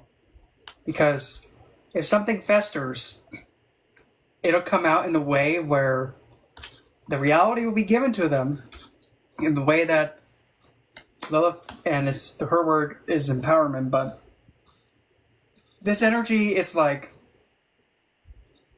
it gives this, especially if using the eyes, like to look at somebody with a stare and to go internally, like into their spirit. It's like revealing them and being point blank to the point where it's like, oh, how am I going to put this? It's like you're having an energy of somebody just like pointing at somebody and telling them, this is what it's going to be. Nope. And nope, we're going to do this. Don't make me tell you again, kind of a vibe. Like, to the face, that's what it's going to be. Accept it. And any other response like, well, but then what about, nope, we're going to stop. That kind of energy. and Like, pushy to the point and not caring about whatever they throw back at you, just like that. And Lilith empowers you. And actually, I saw you said that you're a Sagittarius. You don't want it to get, so like I'm a fire sign, and what happens with us fire signs is we actually have quite a bit of patience, but when we get pushed too much, I call it, we turn into Mount Vesuvius. And for those that don't know, Mount Vesuvius is what covered that's a volcano that covered Pompeii and Herculaneum and killed both cultures completely. Killed, yeah, oops, I can't say that, oops. Unalived two entire towns, and they were good size. So it completely froze, they're frozen in time. So when you are a fire sign, we have so much patience. And I say this because I am an Aries. My little brother is a Sagittarius. We have the patience beyond sainthood. But when that patient gets pushed, it is like Mount Vesuvius. So that's honestly what I use when people start pushing me and they're not hearing me. I literally go like this, and I'm like, you need to listen so that you don't get Mount Vesuvius. And sometimes that's what needs to be said. Now, if they don't understand Mount Vesuvius, use St. Helens. Because when that one went off, no one was expecting it. And for being a Sagittarius sun too, you already have the energy of Jupiter as like your sense of identity and it's also where you're able to, how am I going to put this? Because the sun is how it's where you have the awareness of, and Sagittarius is the general. It's the commander. It's the one that gives the battle plan. It's the one that the king needs to have as the advisor. Usually the king listens to his advisor. And when the advisor doesn't listen to the king, when the king doesn't listen to the advisor, just like in the Vedic tales, King Indra didn't respect Brihaspati, which is Jupiter. All that he did was just go, very well, Indra, I'm taking my leave. And then the whole kingdom went into disarray. And then Indra had to beg Jupiter to come back. But that's precisely what Sagittarius is. If not being respected, then all the investment and all that you give to the other party just goes away. And then they have to work to prove that they are sincerely remorseful of putting you in that situation. Another thing I recommend, pull their natal chart and your natal chart. Where is their Mercury? Mercury is how they communicate. Unfortunately, we have to communicate to people how they communicate. The reason being is we can't force change on other people. So when you pull their natal chart, you can look and see what their Mercury is. And then you can go, oh, okay, their Mercury is like this. They communicate like this. And then you can always like reach out to us. We'll be talking about Jupiter on Thursday. You're welcome to come in, and we can like actually, while we're talking about Jupiter, we can help you out there so that you can pull their natal chart.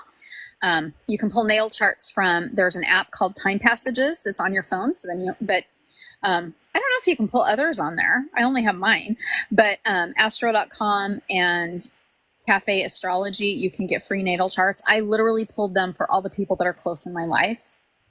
And it has helped so much more because I know how they love. I know how they communicate. I know how they fight.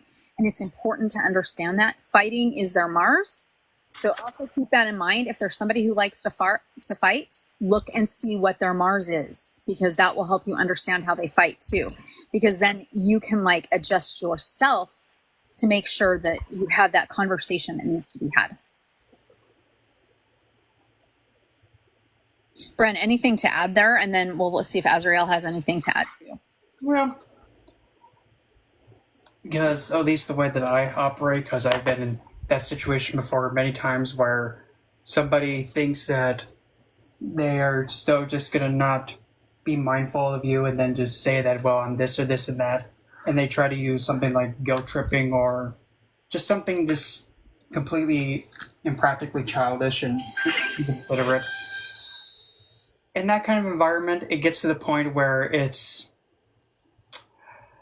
really difficult to not just say, you know, the way that you're acting and being inconsiderate, you expect me to give you respect? Seriously? You expect me to drop and do all this for you, yet you can't be the same civil with me, and you're expecting me to give you that, but you can't do it? No. That's hypocrisy. So, at least that's the philosophy that I have is, if somebody is expecting you to be mindful and to do things for them, then they have to be able to also do the same for you. And definitely not use what they have done for you as a means of manipulating, controlling, or coercing you to do something against your will or want. Because that's a big nitty no-no. And it's yes. I'm sorry. Nope, go. I was going to say, I love the way that you guys break it down because, excuse me, I was sensing that Sagittarius, but, I wasn't 100% sure because I lean toward Taurus because I'm not a Taurus. I'm a Virgo, but my moon is Sagittarius, and I'm trying to find that balance, why I felt that energy. But it makes a lot of sense. And what I do understand is that the fire is within, Jossie. And basically, what you have within and what is your truthfulness. And the main key of what I'm understanding is you have to be 100% authentic with yourself and your beliefs. And if the individual that you're working with is not hearing you, you still got to take control of that fire within and know, you know what, I can erupt at any moment and I can actually show you my true face. But in actuality, I want to meet you there. And what Rowan mentioned is you have to meet them wherever that Mercury is. You have to meet them. In other words, listen to them, understand them, because you already are evident, who you are as an individual. I lit up an incense, and I'm actually breathing it in. Sorry about that. Yeah, I just lit up a lot too, Ezreal. Yeah, so I lit up an incense just right now. But yes, so it's a beautiful aspect, and I love the way that you guys are putting it in perspective because um, I don't know, it's like you opening up a book here of great wisdom and knowledge with both of you reading these things because your analogy of it makes so much sense, and yeah, and I see it and I envision it, and it's so beautiful. It again. Joshi, you have the power, and you know what the power is within you, and what resonates with you, and I think it's up to you to stand in your true authentic self and let them speak their mind, let them be them. And if it resonates with you, then you understand where you stand. But if they don't see eye to eye, then it's up to you to actually make the choice that fits right for yourself. And that's all I need to say. Yes, yes. And you added so much that was so helpful too, Azriel. I appreciate your input too. And it's true what he's saying about you being your authentic self. It's really important. Always, always, always be your authentic self. And it's okay to tell somebody, I need you to listen to me. Literally, like, I mean, I'm just going to give you the example. My husband and I get along. As a matter of fact, I think we fought like twice and we have been married for 10 years. We've been together for 13. And literally, I will say, I need you to listen because this is how I love. I understand you love this way. This is how I love. That's where your Venus is. I've even said, I know where your Mercury is. My Mercury is here. Your Mercury says you need to do this. My Mercury is here. So I need you to listen and you need to meet me halfway. So it's okay when you do that. Some people won't understand it as well. But some, like the people that we're really, really super close to, they understand it. I literally, like, my daughter will be like, oh, because my granddaughter, she's a Sagittarius and she's got like all this energy and everything. And I literally have to tell her, her moon is here, her sun is here. And I go through it all and I'm like, you have to do this a little different. And it's hard because my daughter is an Aquarius. So she likes things a certain way. And it's like, you have to bend, you have to bend. So, and once you kind of understand that, you can understand things and it actually helps. So literally, it's not just like tarot doesn't lie, oracle doesn't lie. And when we need to deal with these things that get thrown in our face, we have this beautiful thing called our natal chart. And then we can use the astrology. Yes, right? Chaos. And you have to ask because most people, like, we have expectations they're going to understand us. No one understands us but us. Sometimes we have to say, this is how I love. This is how I communicate. This is how I fight. Don't push me to where I have to fight with you. You have to say it. We have to say it to people because it actually, when everybody's expectations are up here, but we only understand the person down here, we're not going to meet that expectation. When we communicate, that expectation lowers and we meet. Yes, yes. It makes sure, I love that, Chaos. Yes, it is astounding how different your life becomes. And it's like stuff that's like right there. I know my mother always called it hocus pocus and mumbo jumbo. And because she's like, why are you wasting your money on? So like, I'm old, I'm dating myself. There used to be horoscope scrolls at the checkouts at all the grocery stores. And I bought them every single month. And I remember I bought them when I was really like, I'd save my little change and buy them. But I mean, it was always accurate. Man, does anybody know if they still have those? I don't think do they? Okay. I haven't seen them in the Jewels because I think Jewels is the one that used to have them where the magazines used to be. Yeah. So they probably still have them because they moved the magazine section. It used to be in the aisle when you're in the aisle and you're going to purchase. So that's where you find the almanac and magazines, whatever, all those magazines, cooking magazines and so forth. But they moved them. So I think you have to find where the rack of magazines are and you might find them there because they used to be like a little treasure map. Remember, they used to be wrapped around like a little treasure map. Yes. So yeah, I never was fortunate to get a lot of them, but I was able to access a couple of them, and I do understand that nostalgia from reading those. Oh yeah, I literally would save my babysitting money. And back then, I remember babysitting 8 kids for $3 an hour. I grew up in Utah, so people had really big families. And yes, it was like nothing. And the scrolls were like something like 79 cents. Yeah, chaos. And the sad thing is the family of 8 I babysat for almost every Saturday night, like from when I was like 11 years old until was I was like off playing with my friends. I'm like, nope, not enough money. I'm playing with my friends. But Bren was shaking his head that yes, they're still available. So you can also get them at 7-Eleven. I remember sometimes you could get them at a 7-Eleven. All right, I got to make a trip to 7-Eleven now. See if they've got them at 7-Eleven.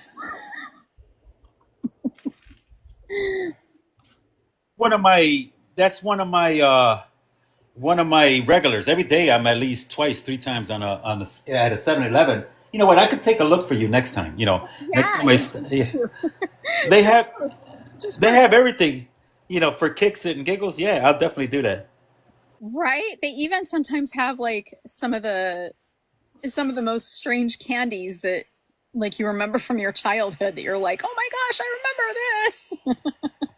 Let's see. Okay, Connor, super important. Yeah, you can go ahead and ask. Yes, yes, yes. And yes, Luna, they were in the boxes with the little holes.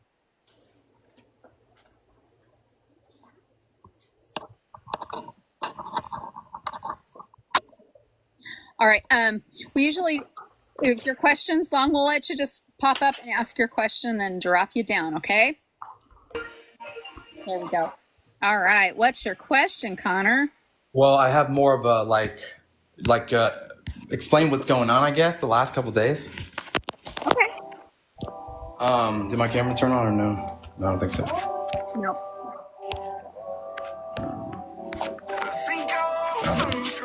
No, it's so this has been the weirdest, obviously, well, probably the weirdest days of my life, especially for what I'm going to say real quick, a short version. But basically, I mean, it's crazy, man. What a coincidence. Like they talk about all these things in our lives, what to believe in, blah, blah, blah, blah, but what is actually reality?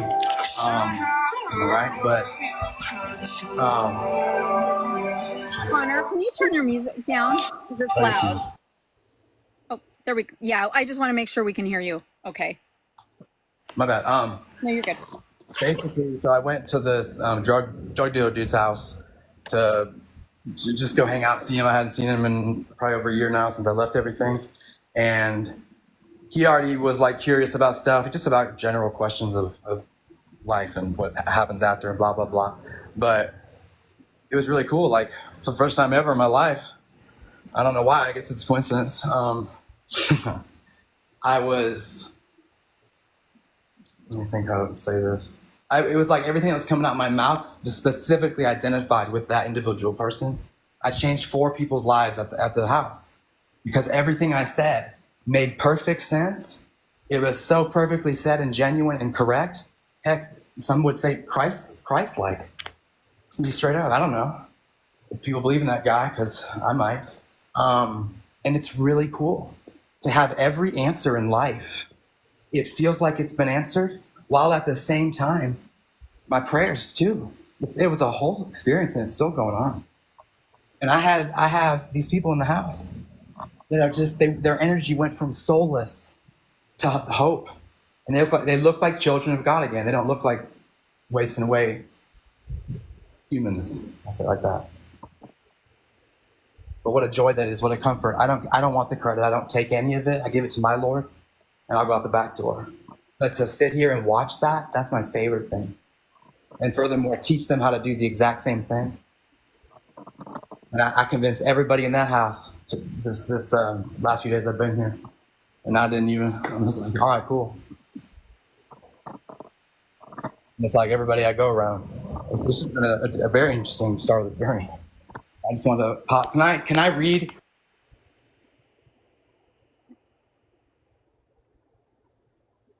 Okay, I think we lost you, Connor. That was a nice story to share. Oh, okay.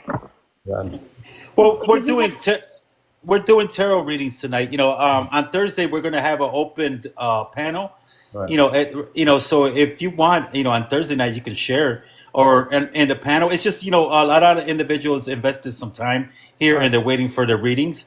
But it's a great story that you share with us, and that's positivity, Right. well heard, well received, and very heartfelt. But It's very, yeah. go ahead, Rowan, go ahead. I Yeah, I just, was just going to ask, did you want a tarot reading? Did you want to, because you said you had a question. So did you have a question associated that you wanted us to pull a card because of the story, or? we can, but I think what I was, because I promised you I'm thinking so different, it's weird. I was just, like my question was to ask if I can say what I was going to say. I feel like that was it. Yeah, feel free to join on Thursday because Thursday is open panel. I usually only let people up if they have a question that's too long to type in the chat. Right. So I'll drop you down, but please feel free to join us on Thursday because Thursday is our spiritual panel. Yeah, remind me, if you could remind me, I would just so appreciate it because I'm just, my memory's getting better. Yep, fabulous. Well, thank you so much, Connor. I'm glad you came up. And so, yeah, I'll add you on the so you can look for that on Thursday at 9:30 p.m. is when we do our spiritual panel.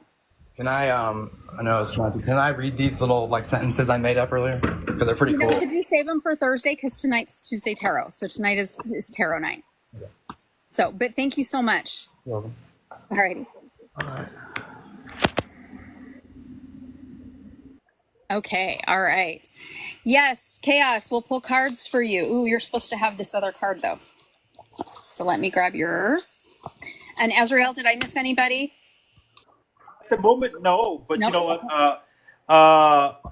DJ Chaos mentioned that the astrology is very chaotic now, and I definitely agree. You know what? I witnessed. Well, I can't say I witnessed, but I felt the shift yesterday, 3 times yesterday, and today I felt one. It's like everything is lining up, not lining up, lining up, not lining up. So there's some energy, some strange energy, like we're actually in a wave, if that makes sense. We're like in a wave, a ripple, a ripple wave where we're actually all altering this reality with a different reality back and forth simultaneously. It's kind of chaotic in that sense, if I can say. No, it has been. We've had a lot of astrological events this year, a lot. So it is a lot of chaotic energy. So if we're not in touch with how to work with the planets, with how to work with the astrology signs, and with how to work with the elements, it's going to be harder to actually, so definitely listen, take notes when you're on these spiritual panels, because a lot of people are learning to work with all of this or have been working with all of this and are able to balance it. But yeah, we're going to have days where we wake up and go, what's Jupiter doing to us? What's Saturn doing to us? What's Taurus doing to us? So, all right, Chaos.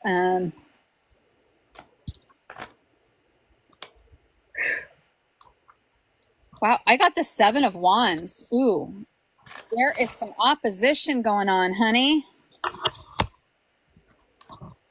You really need this new moon that's coming up in Taurus. So, you've laid stuff down. The opposition, the person that you're having the issues with, there's just no meeting of the minds right now. And you're not happy about it. It is really, you're not happy. It's okay. Let your voice be heard. Empower yourself. I'm really getting that you need to do that. And you see, look at this. We don't want it to go this far to where you're biting, right? We don't want to go that far.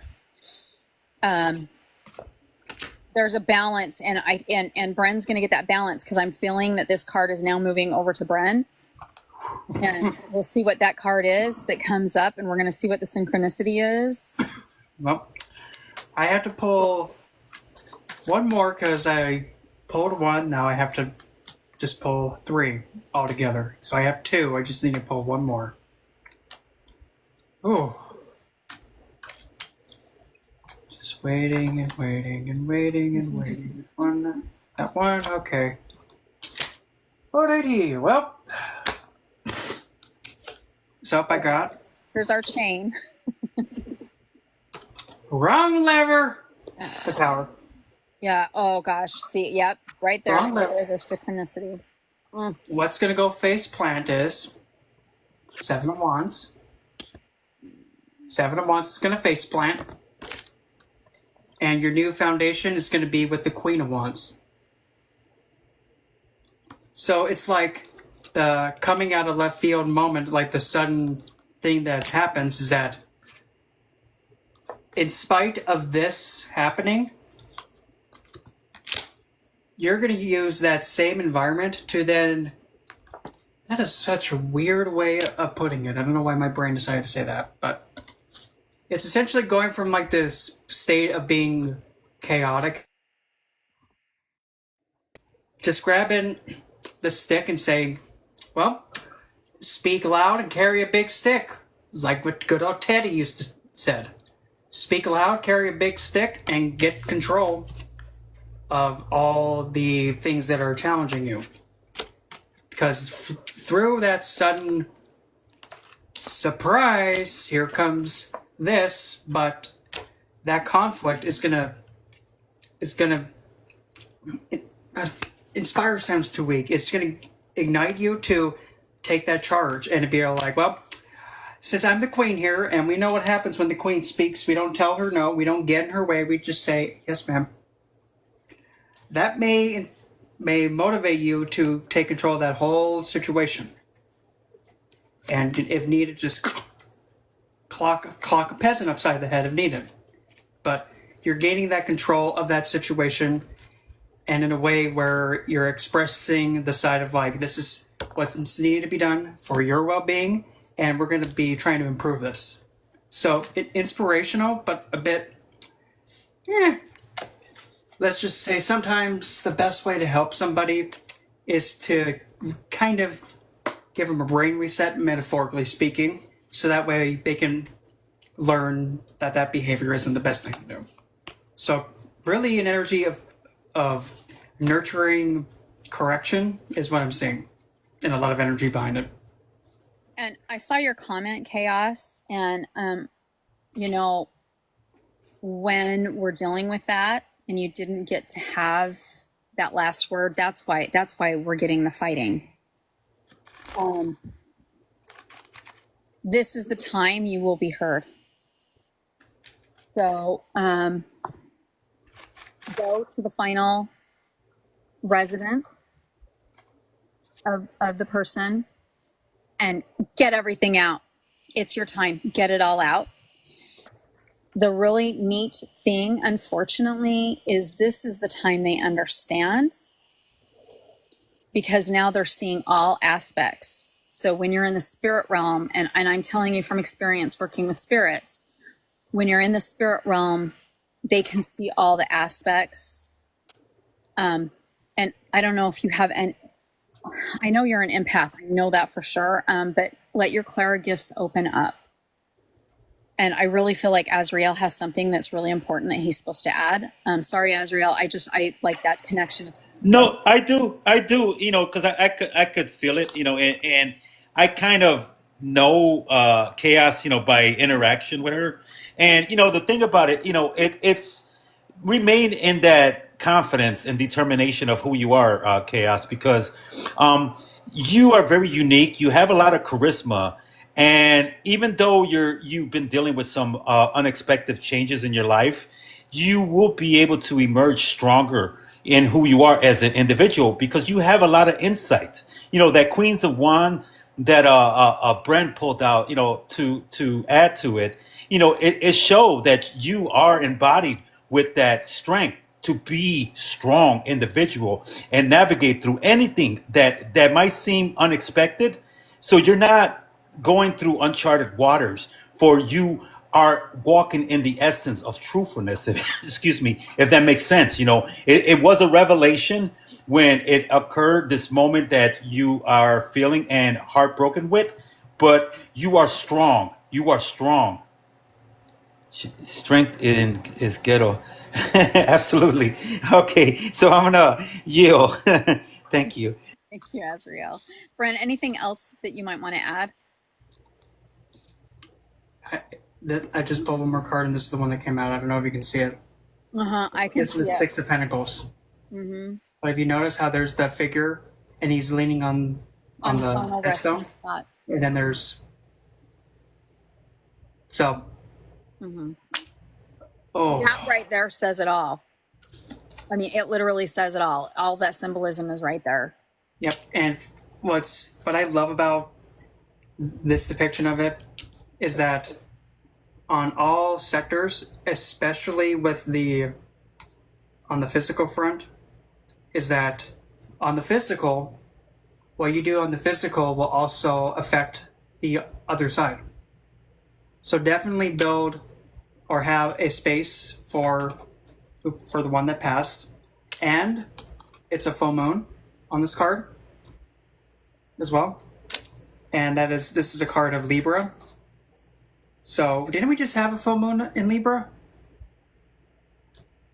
Yes. Full moon in Libra, and then Monday next week is our new moon in Taurus. Oh, that is a lot of Venus at play. A lot of Venus at play. And Venus brings life to that what passes away. Brings the dead back to life. So Look at the comments, Bren. Look at the comment.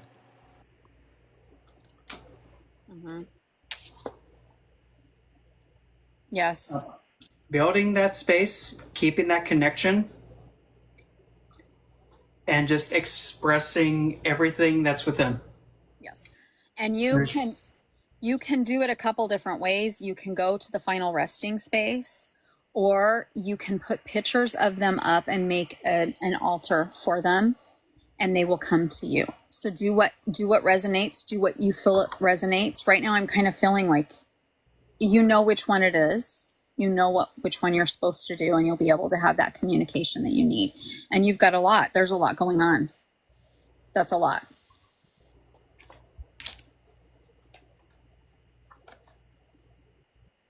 Do it is don't be stagnant. In other words, you know what you need to do.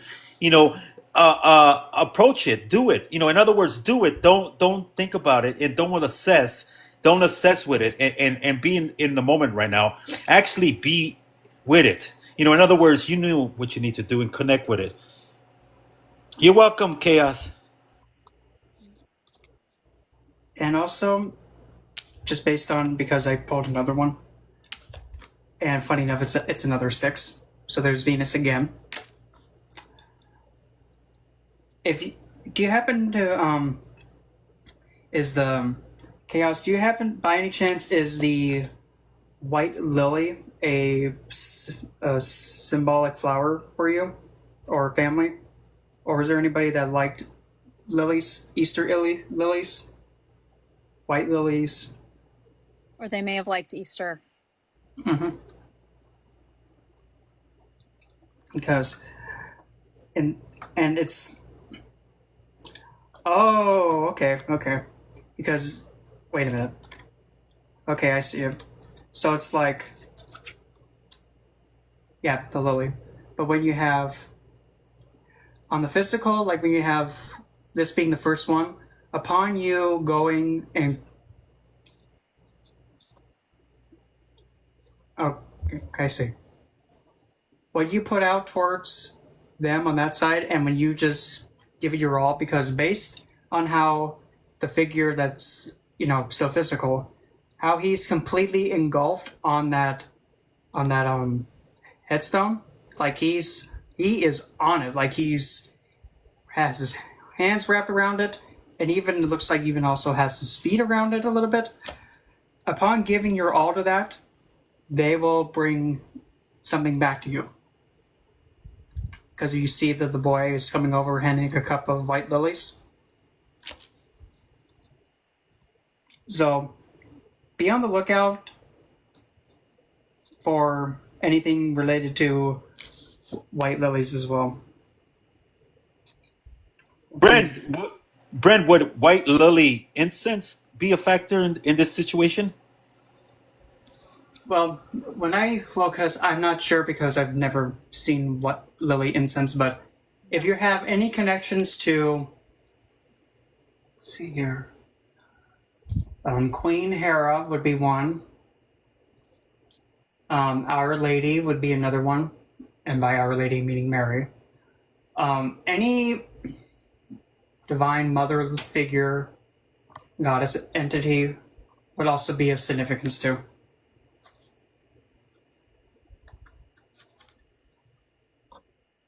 Because lily represents that purity and that innocence, and also that everlasting beauty.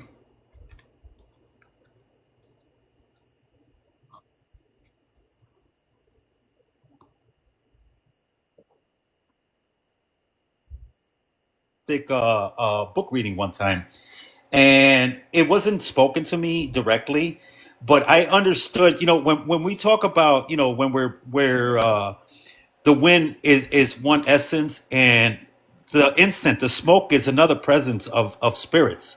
And there is, I'm looking online, there is different varieties of lilies as incense. So there are sticks, and sometimes within the smoke of the incense burning, the presence of the spirits are within it, because just as the flame, excuse me, just as the flame dances, if we watch the flame fire, it dances, so does the incense, as it, the smoke from the incense dances, and there could be a message within it. The reason I bring that up is because that tombstone that you were showing, that one with the moon and everything, there's I feel the presence of the image of the spirit being there. And as you showed the connection between the child on the right and the one on the left handing, yes, I'm seeing incense. I'm seeing that connection. You mentioned the lily, and I'm feeling that through the presence of that incense smoke, being that gift of the lily, is the connection between the lily and all that. It's through there. Yes, you would actually be able to read and watch the dance within the incense flame, the smoke, if that makes sense. Like I said, I don't know, because I'm not there. I won't be there to envision it, but only through your eyes and what resonates, you will see chaos. So if that makes sense, I think maybe that's a connection there. It might seem awkward, but I think it's a gift that you will be receiving through that gift of burning that incense in that moment. Just also, white lilies represent the soul or the spirit reaching enlightenment, and also the journey towards enlightenment. The connection I'm feeling. That's what I'm feeling from what you're reading. Both of you guys reading here, and this essence right here. That's my honest what I'm feeling. And I'm just putting it here. I have no ulterior motives or nothing. I'm just being in my true feelings of this. Yeah, it's all synchronicity. That's why it's like we make a good team. Yeah, that would be like, and also doing kleptomancy too, if you know what that is. Divination by smoke. Mm-hmm. And also the imprints of the smoke too. So like, I haven't done this in a while. What you do is you have an incense going. You take you can even use like even something like this, but be careful with it. You could even use like this paper plate. You hold it above the incense smoke, and then you just move it around. And after when you're done, you look at it to see what markings there and what sticks. If you want really fun, you make a big bonfire and you sit outside in front of the big bonfire and you watch the smoke too. I love doing that. And actually, the cool thing is when you do it with a bonfire, you can also look at the fire too. Yeah, that's... So you've got the smoke and the fire. Pyromancy? Yeah, pyromancy. Yeah. Yeah. And the good thing with the bonfire, though, it's more wider. So, because the pyromancy that I prefer to do is just to have a candle lit, and then just to see how the candle moves, and if you really look into it, sometimes you can see images start popping in the flame. I've even seen like an image of like a figure just looking back, winking, and then it just disappears. Agree. And that's why I brought up the smoke part, because I think there's a big connection with it. Because I watch flames always burning. I watch the flames burning, and I do see the images and work with it, and also smoke, and the connection of your reading, Bren, and the energy that I'm feeling in here, also with Rowan's reading as well. I can sense there's a big connection here, and it's chaos knows, chaos can resonate. Chaos is a reader as well, and it's beautiful that everybody came together and put the perspectives there, because I totally resonate. I don't know, you guys astound me. I'm stunned. Yeah, we got this groove. Yeah, nobody's throwing off the Like that emperors. show, And Stella's got their groove. Like we've got our tarot's got its groove. So that was beautiful. I hope that helped Chaos. Jade, are you still there? Do you still want your one card reading? If you're still there, did not forget. I don't know if Jade is still here, so we'll see if she is still there. Lee, I don't see the Yeah, individual. I didn't see I saw him either. So all Well, right. some are window shopping, and impatient. Those, sometimes we do get that. Yep. But it's especially when you got two beautiful individuals here on the panel, and I'm not included. So it's just the filter, okay? Included. It's the filter. No, I don't even have a filter on. See, and I'm like, the filters are so weird. I don't know why people do them. Like they try to make themselves like I'm me, and yeah, I'm a little overweight, and it's all good. I'm old and overweight. thank you, Chaos. Yeah, thank you. You didn't have to. I'm old enough to be legal. There we go.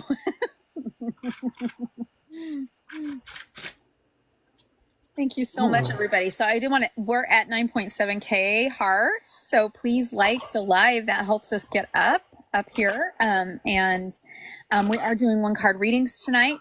Tonight, I did pull a card before and I found her. Look at that. Iris was our goddess for communication. And I really felt like when I pulled it, we were going to get divine communication. And we really have gotten divine communication tonight. So yes, we're doing one card readings. If you would like a reading, we'll go until we don't get any more questions. So you can type general if you want a question, or type your question in. And if Jade shows back up, she might get a reading.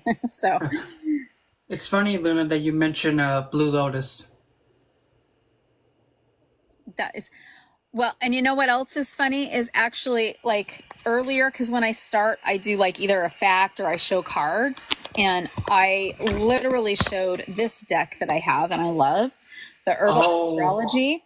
But I did take a pause when I got to the Blue Lotus, and I was like explaining like how amazing Blue Lotus tea is. You can get into deep meditative states if you want to do astral travel or treading the mill. It's like great to have right before you do that.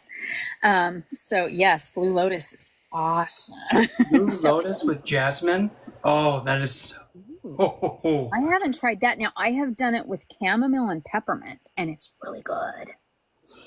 And the mints are a bit for me, but the Blue Lotus and jasmine. I mean, I'll tell you this: if you want to go on like a spiritual, I don't even know how to describe it, but I've also added crap. I just had it. I lost it. It'll come back. Rose. Those three together. Oh. I love my rosebud tea. First, actually, I was like visiting, I was in Romania about 12 years ago when I first met my in-laws. And what they do there is they press the roses and get all the juice out of them. And then you mix it with like either water or seltzer water, usually seltzer water. It is so delectable, and I couldn't find anything like it. Ooh, we'll let Azrael share that in just 2 seconds. Yeah, this is the rose, the tea that I was talking about. I was going to give you. Yeah, this is the one from Ukraine. It's Ukrainian. I think that's tea. right. We were talking about that. Yes, and I forgot about it. You know what? I'm going to leave it on the counter, so that way, I remind you tomorrow. Maybe I can meet you somewhere and give it to you. Yeah. So that way, this is tea. I actually got it from a girl that I met. She was actually a truck driver, and we started talking, and I was talking to her spirituality, and she goes, "No freaking way!" And she gave me this, and I had plenty of it, and I still got some more, but this is what I meant to give you. Awesome. But I'm sorry to interrupt. No, you're fine. Actually, but where I was going is like rosebud tea it's just as good as the pressed roses water. So yeah, if you make it into a tea and then mix it with some seltzer water, it's just as good. But oh, I bet that is amazing with lotus. Yes. So I saw somebody, I think it was Chaos, said they didn't quite know. Lotus actually takes you to like a higher vibration, but it's very calming. I mean, you could probably put lavender in with it too. Oh, lavender, blue lotus, and rose. Okay, I know what I'm going to try tomorrow. And even also, I don't know why, but is that it? Oh, look at that. Yep, I was right. Also, me personally, I also like clary sage. Oh, I do. Because clary sage, this is like another thing that I'm supposedly, you could say I'm gifted with. It's like I'm able to like just smell the scent, and I just get like this depiction of like a person. It's like clary sage is like this figure that's a high priestess that's very calm, cool, collected, but you know she's there, and she's just there, like watching over you, but not really saying anything. Like very mentally expansive. So that also, but blue lotus and jasmine. I mean, if you what's another one? Oh yeah, lavender would be one. There's one more I'm trying to remember. What is that one called? Oh crap! What is it? Ooh, thank you, Luna. Luna says there's a St. Valentine's Czar to rose black tea, and I like black tea. I'm a tea drinker, and I mix teas all the time.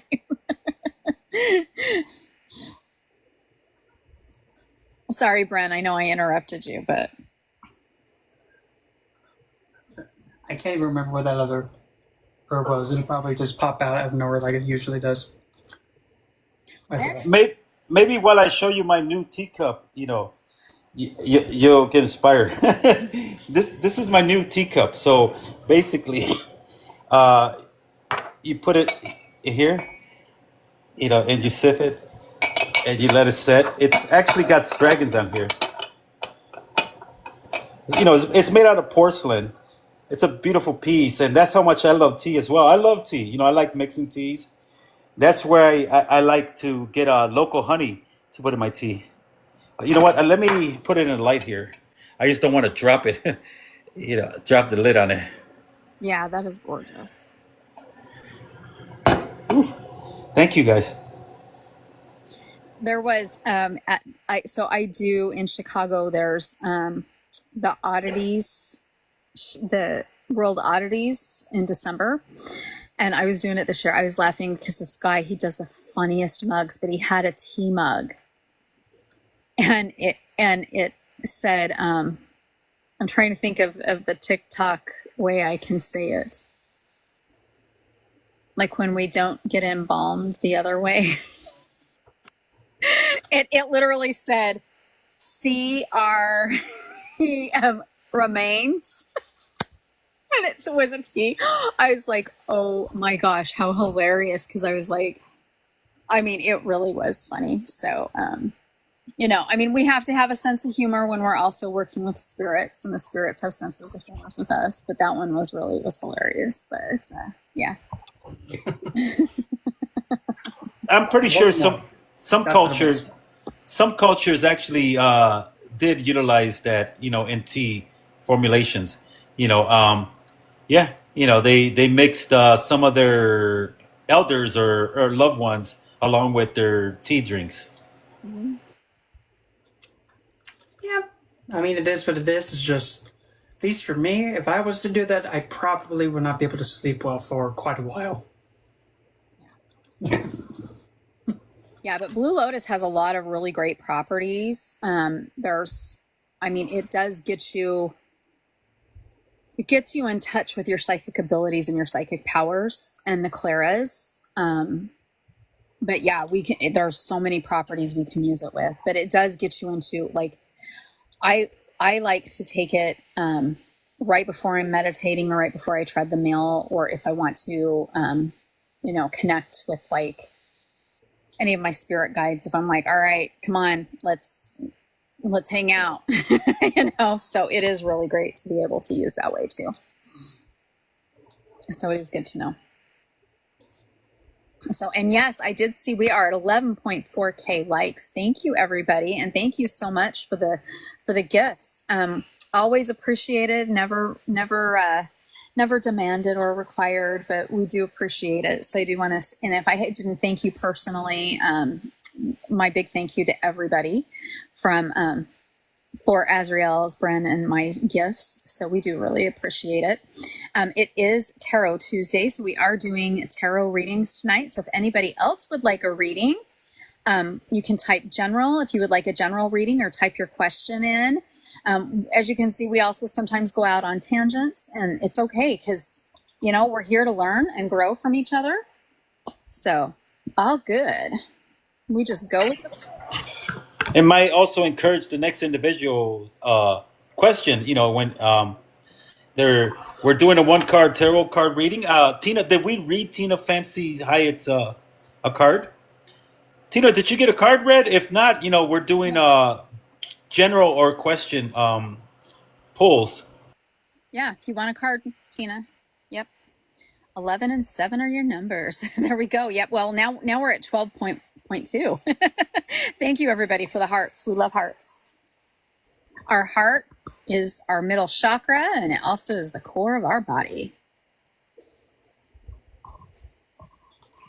Yeah, if you'd like a card, Tina, just say general or type your question in there, because that's why we're here. We're here tonight, every Tuesday, 9:30 p.m. Eastern Standard Time. We read cards. And Thursday is our spiritual panel, and we are talking about Jupiter. So we'll start with Jupiter and how we can use it in our spiritual path, our magical path, and then we go into working with it within our astrological signs. So very, very exciting. It's always fun. And then Sundays I'm also 9:30 p.m. Eastern Standard Time, and it's book club. It's a chapter a week. We're doing Anatomy of the Spirit by Carolyn Miss. It's the 7 stages of power and healing. And we're on part 2, chapter 3, the 3rd chakra, personal power. So that one's a fun one too. So, and I do put the replays on my YouTube and also on my Patreon. My Patreon is one of the links in my bio. So feel free if you ever want to watch a replay. Like earlier, if you didn't join earlier, I did show all of the cards in the Herbal Astrology Oracle deck. So always fun to watch the replays.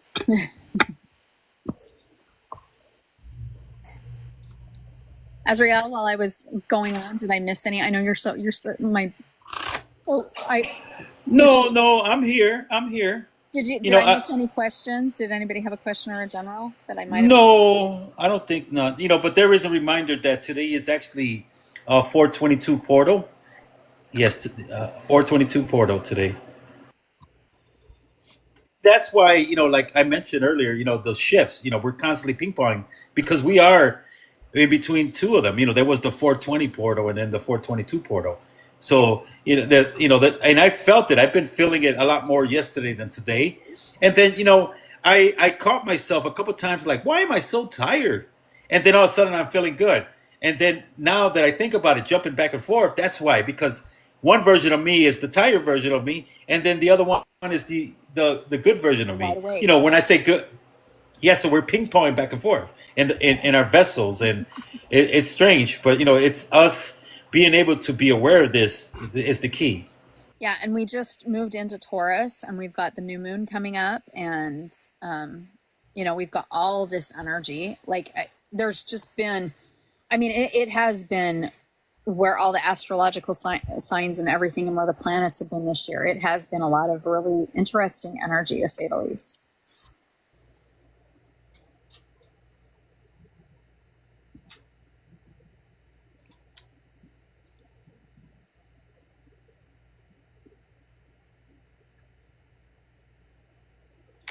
All right. Okay. Just kind of check in.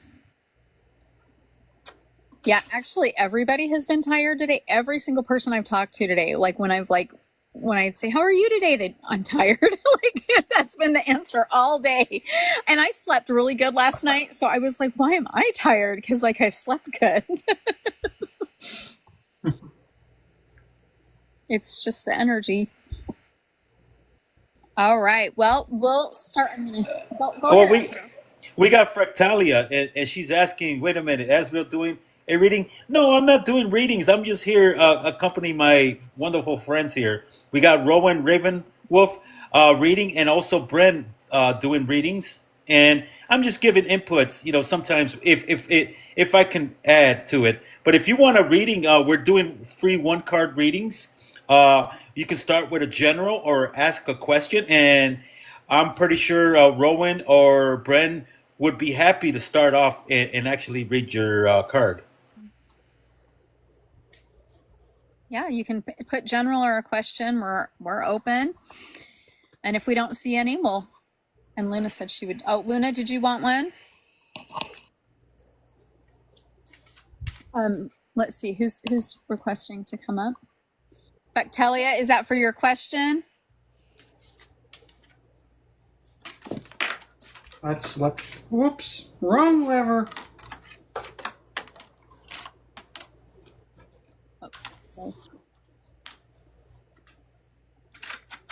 Okay.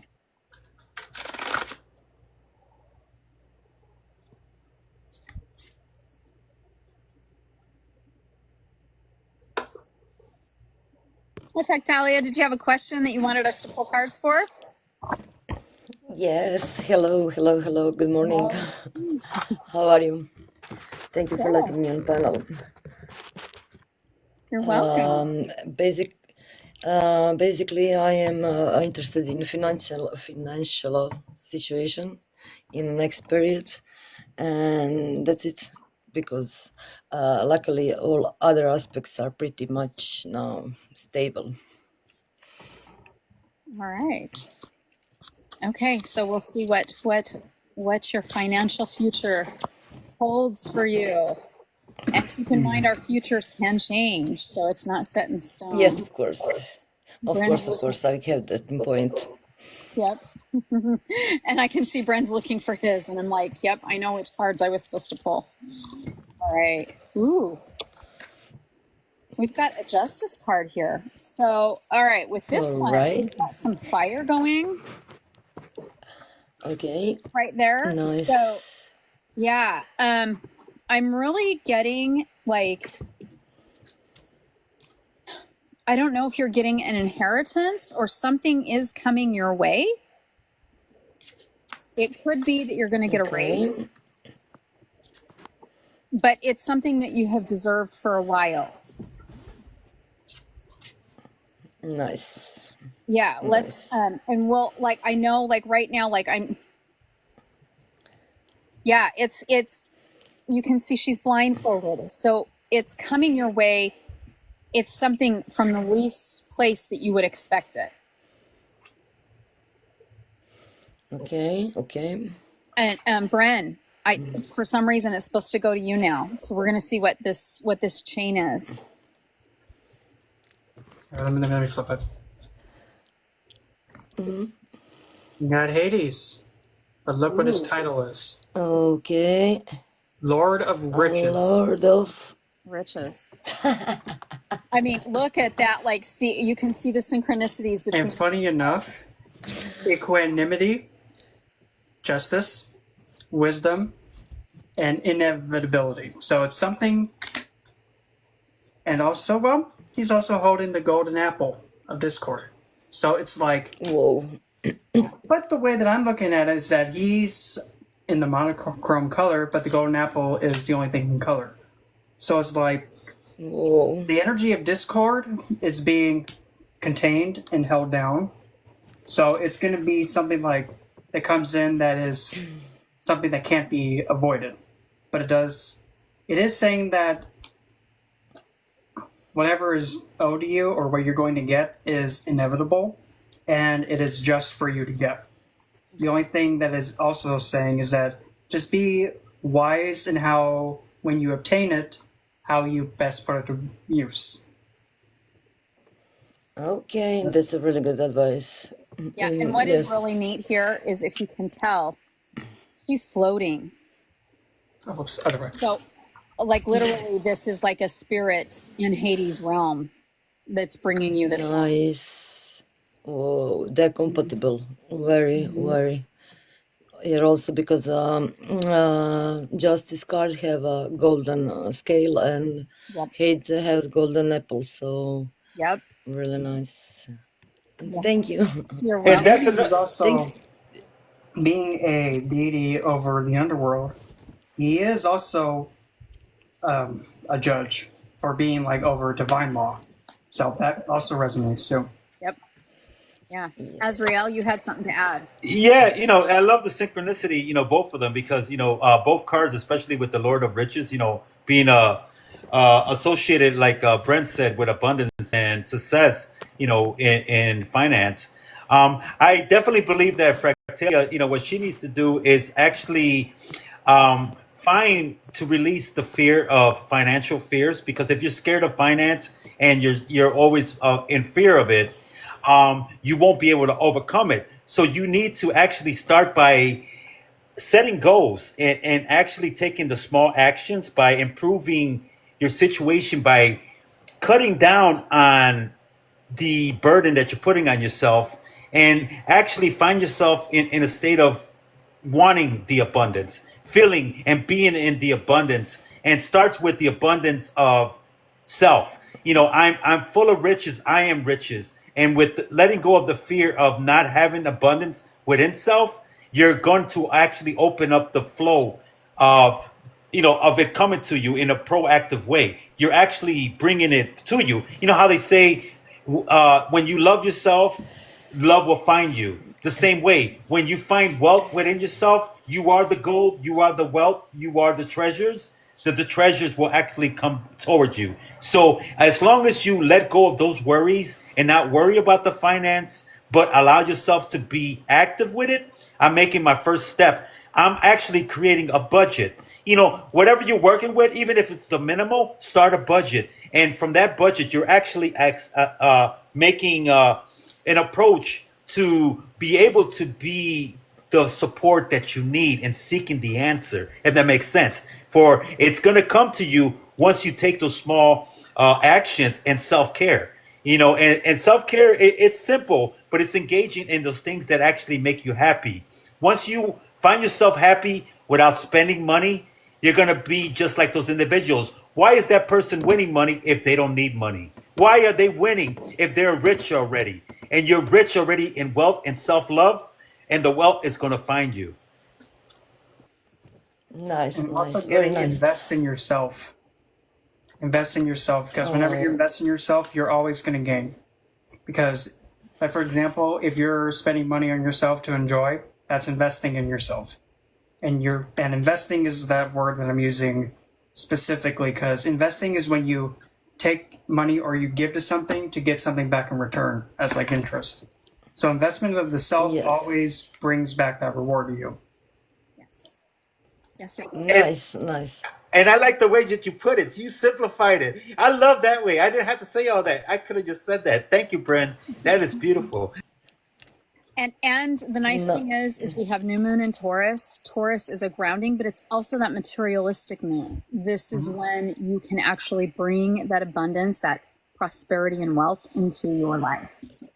So Okay. And Taurus is that sign that's okay. the fixed it's the fixed sustaining house. It is fixed assets. It's gold, it's silver, it's platinum, it's anything that is able to hold its value like a home. That's like a fixed asset. Same with gold. It's a fixed asset. It's always going to keep a high value. So Nice, nice, nice, nice, nice. I think I got a point and a point and direction in which to invest and in which to prosper. Nice, nice. Very, very, very grateful for this insight. you're welcome. Thank you for popping up Yes. with your question. Yes, yeah. Thank you for answering, and thank you, Israel, for being here and everywhere.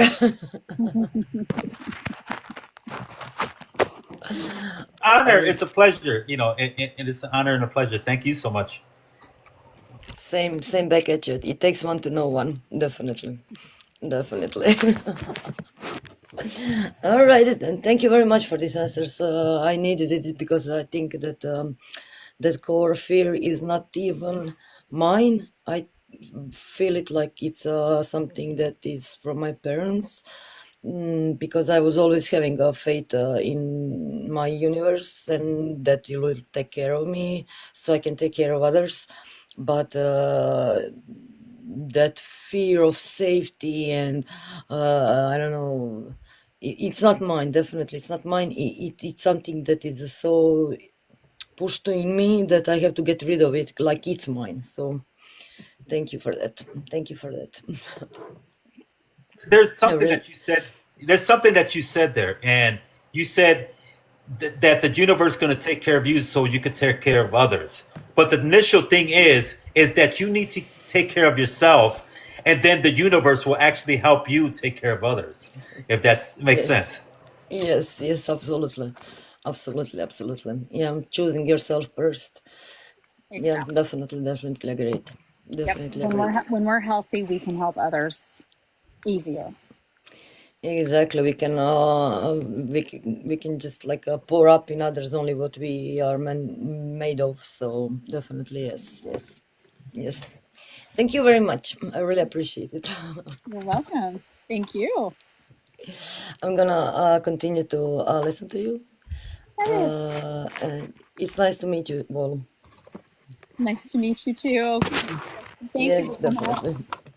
Of course. Bye bye. Bye. All right. It is Tuesday Tarot. And if you've got a question, you can put your question in the chat, or you can actually type a general, because if we have a general question, we'll just pull a general reading for you. So Tuesday Tarot every Tuesday, 9:30 p.m. Eastern Standard Time. That's 6:30 p.m. Pacific Standard Time. So, and we've got a great panel. We've got Azrael and Bren, who bring so much here. So thank you so much, gentlemen, for being up. And always love everybody in the chat and love the comments. I'm sorry when I miss some of them. I do try to catch all of them, because there are some really amazing conversations and amazing inputs. We can all learn and grow from each other. So that's like really important, especially in our spiritual community. All right, just kind of looking. Yeah, go ahead, Azrael. Oh, if you look up, it's 11:11. On your time. So we got 11:11 over here.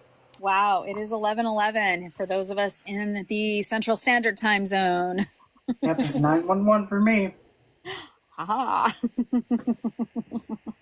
And it's funny because I have 4 Aquarius placements too, so it's like, okay.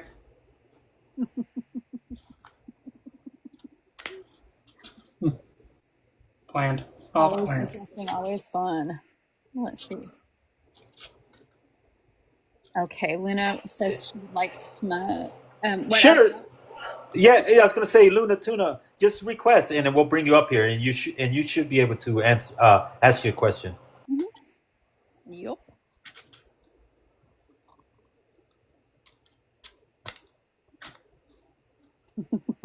I always have Aquarius around me. One of my children, I mean, she's an adult, but one of them's an Aquarius.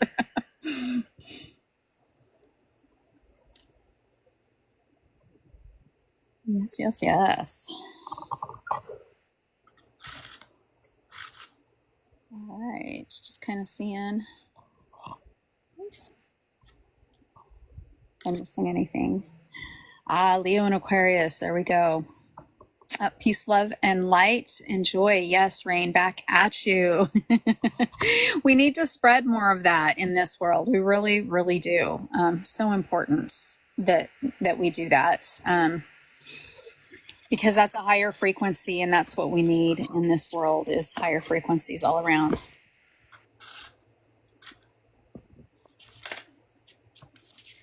And thank you for all the likes. We're at 13.8K.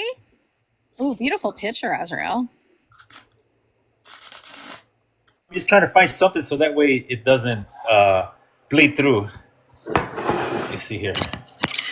Here we go. Yes, Oh, Cisco, if you would like a reading, it is Tuesday Tarot, so you can put your question in the chat or you can type general, and we'll pull a there we card go. for you.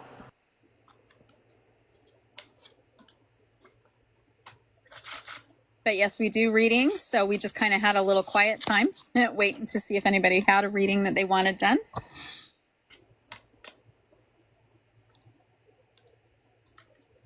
Yes, Cisco, and it's one card pull. If you have a question, just type it in the comments and we'll get to you. Or if you just want a general overall, just a reading, just type in general. Either or will work. And welcome, by the way, Cisco. I'm actually supposed to pull this deck. Okay. All right. Just making sure. Sorry, some of my cards stuck. All right. Is Helly the land cheating on you? All right. Okay, Cisco. I have a feeling you already know the answer, and I have a feeling we're going to get the answer. Well, we're going to get the answer, or there's no feeling that we are going to. Oh, God. I'm sorry. The answer is yes. So you have a decision to make. Do not let your heart be pierced. Like it is heartbreaking. It breaks our hearts when this happens. So you definitely have a decision that needs to be made. And I'm supposed to actually also pull a Lenormand for you.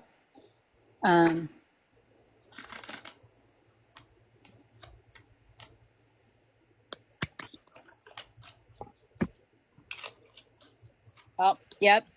Okay, so mountains are obstacles, they're things to overcome. So yes, it is hurting you, it's breaking your heart. And that leads us to, you have really tough decision ahead, because you've got to decide, is this what you want? Can you handle having this situation, or is it time to let go? And now we're going to go to our next chain, which Bryn is going to pull for you.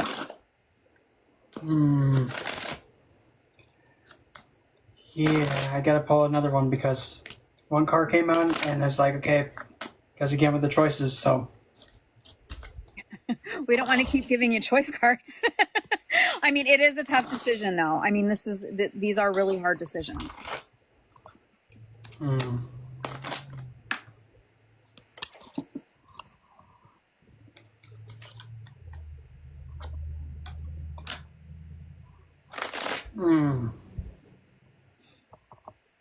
Okay, well, for one, before I even reveal what I got pulled out.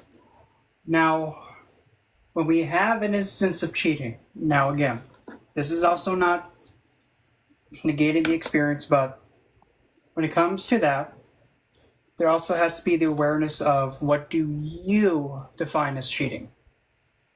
And has it been brought up to the other person? Because when you have that discussion of like, okay, this is what I will accept, this is what I will not tolerate, and this is not going to fly. If they do not know that, that can be a potential of something to take a look at. But if they know, then it's no excuse. However, though, now, another thing is that with cheating, there can also be, at times, possibly, a lack of a certain need not being satisfied and is being given elsewhere. It really just all depends on the circumstance. But what came out, now, when I say this card, you might think it's good, but don't listen to what the name is. Look at the depiction. It's the Lover's card. But look, you see how there's one figure biting into the other? But then there's another figure in the background on a horse. Coming in to left out of right field. So, now this can be taken one of two ways. One, the person that is being bitten is the person that's being cheated on. and the other person that is doing the biting is the one that is acting in a questionable way. So that's where, again, you have to make the choice. Are you going to make the choice to walk away? And be aware, you making that walk away, it may have them have that shock expression like, why are you leaving? And you just have to just walk away, big deep breath, and just move forward and move on without them. But if you do make the choice to stay, because the only right way is the choice you go with. If you choose to stay, though, then you have the Justice card. But now this Justice card is not the typical Justice. This one has the woman in a swamp. She's holding the scales, but at her feet is a snake. And then there's wolves in the background. She's all by herself. So, whichever choice you go with, if you choose to go, it's going to be difficult to walk away. But at the same time, if you choose to stay, be aware that you may have to fend for yourself and advocate for yourself a lot more. Because the emotions, you're going to be really knee deep in them. And finding that balance to express your needs not being properly respected, just like this, because that's showing possibility of DV, but nonetheless, expressing your needs and saying how it's affecting you, that has to be expressed. And also laying down that foundation of, if any kind of event of going behind your back is happening, make it known that that's not to be tolerated.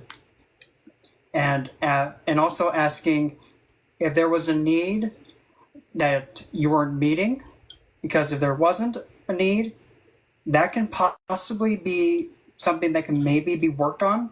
But if the other individual just went off with someone just for the willy-nilly of it, they don't respect the understanding of connection, and they have no self-control. And then that's, honestly, in my opinion, that would be the indication to walk away. Because if you're with somebody that doesn't have that control, or even have the consideration to come to you first and say, I'm having difficulties with these feelings I'm having for this person, and I need help trying to keep myself grounded on it and stuff, I don't act.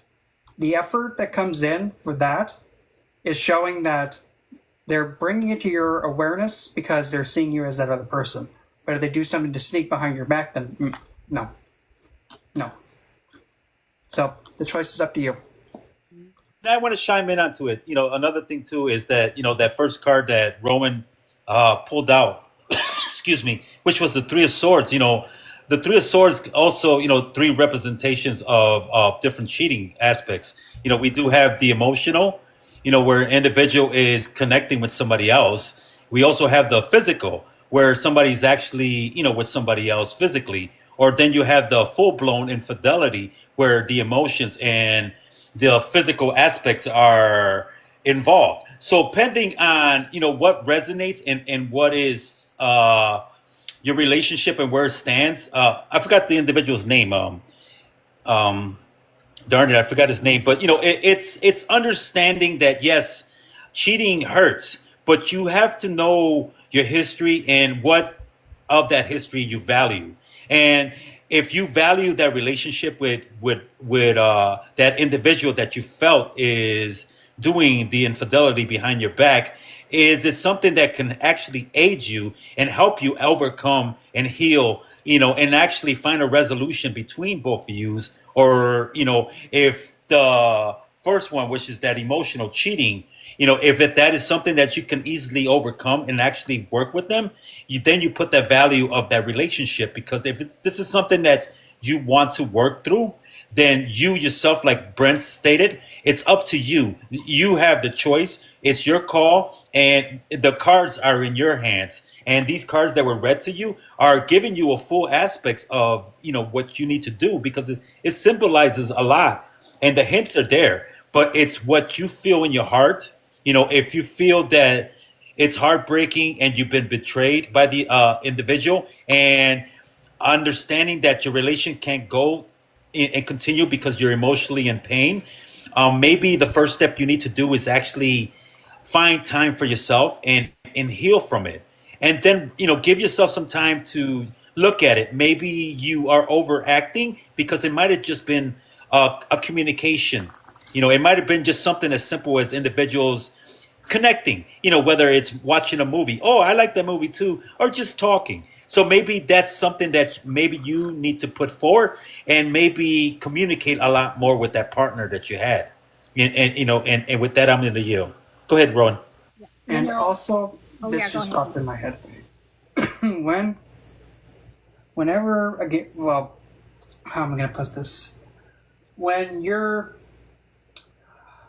if you make the choice to stay with that person, and if you have that trust be diminished, that is an opportunity for you to let them know that the trust has been diminished. Now you have to prove yourself. But now this is where, in a way, it kind of is to your advantage, but not taking it that way, in a really manipulative way. This is a time for them to have their character be tested and for them to prove themselves. Because if they're genuinely sorry, if they really do have that sincere feeling of regret, you telling them that, okay, if you want me to stay with this, you have to prove yourself. Whoopsies happen, but now you have to prove that you have learned from that mistake. And while telling them that, that's when you also then inform them of how you define cheating and get it all out there. So that way there is no other next time. And if they take advantage of that again and do it again, done. And this is one where look at your natal chart and look at your partner's natal chart. Look where your Mercury is and where their Mercury is. That's how you communicate. We can't change them. We sometimes have to alter the way we communicate with others. So it's good to know what their Mercury is. Then look at their Venus. That's how they love. And a lot of times in relationships, what tends to happen is that our expectations in a relationship is in our Venus. And our partner's Venus may be completely opposite, and how they want to be loved is different than how we want to be loved. Like, for example, some people are really touchy-feely, and some people just want to hear that, thank you, I love you. They just want to have that verbal communication. And so that can also be where part of this is coming from too. So pull that too, because that will help you make your decision. Was it something that was like really simple, that was just a miscommunication? And as long as you know your Mercury and your Venus and your partner's Mercury and Venus, that can actually help a lot too. The key, and that's the key, Rowan, especially, when we do discussions, any relationship is based on communication.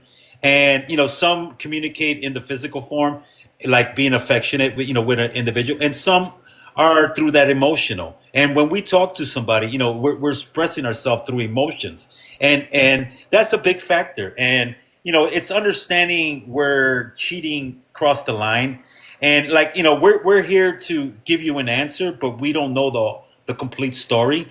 But one main factor that I've learned is patience. No matter what we work with and what we're trying to seek in our lives, it's all about patience. We can't resolve issues right away because the more you press something and try to bring forth the truth, it will actually be repulsive. So maybe create some boundaries, some space between yourself and the individual. Yes, keep them in mind, keep the love going, but always remember that it's you who has to take the responsibility for yourself. Don't let others intimidate you, and don't let the emotions overwhelm you.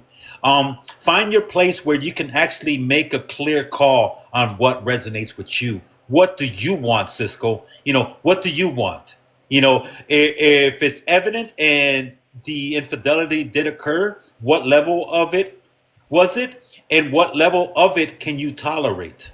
And, and it's simple. It's just communications after that factor. Yep. And keep in mind, I said it earlier, and I know people have been popping in and out. So typically all humans, we have our expectations here. with all of our dealings, whether it's with our romantic partners, whether it's with our children, with our siblings, with our parents, our expectations are here. Their expectations are here. So they are not necessarily going to meet your expectations. This is why it's really important to have that open communication. And it's really funny because at the beginning of tonight, I pulled a card and it was the goddess Isis. And it's communication. It's having that open communication, that divine communication. And so this is where we need to definitely know where our Mercury is and where people who are close in our life's Mercury is. And then you literally, you communicate that, because it's amazing when you actually like just take that little step and you say, hey, this is my expectations. And they're like, oh, I didn't know that was your expectations. And you have that discussion.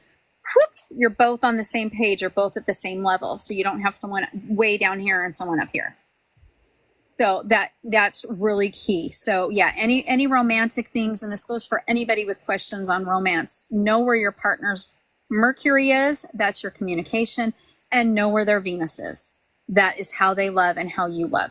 A lot of times we have expectations that our partners will bring us roses and they don't bring roses. Guess what? If you don't tell them, they won't know. So you have to, unfortunately, you have to communicate it. Yeah, it would be great to be surprised with roses, but guess what? If they don't know, they're not going to do it.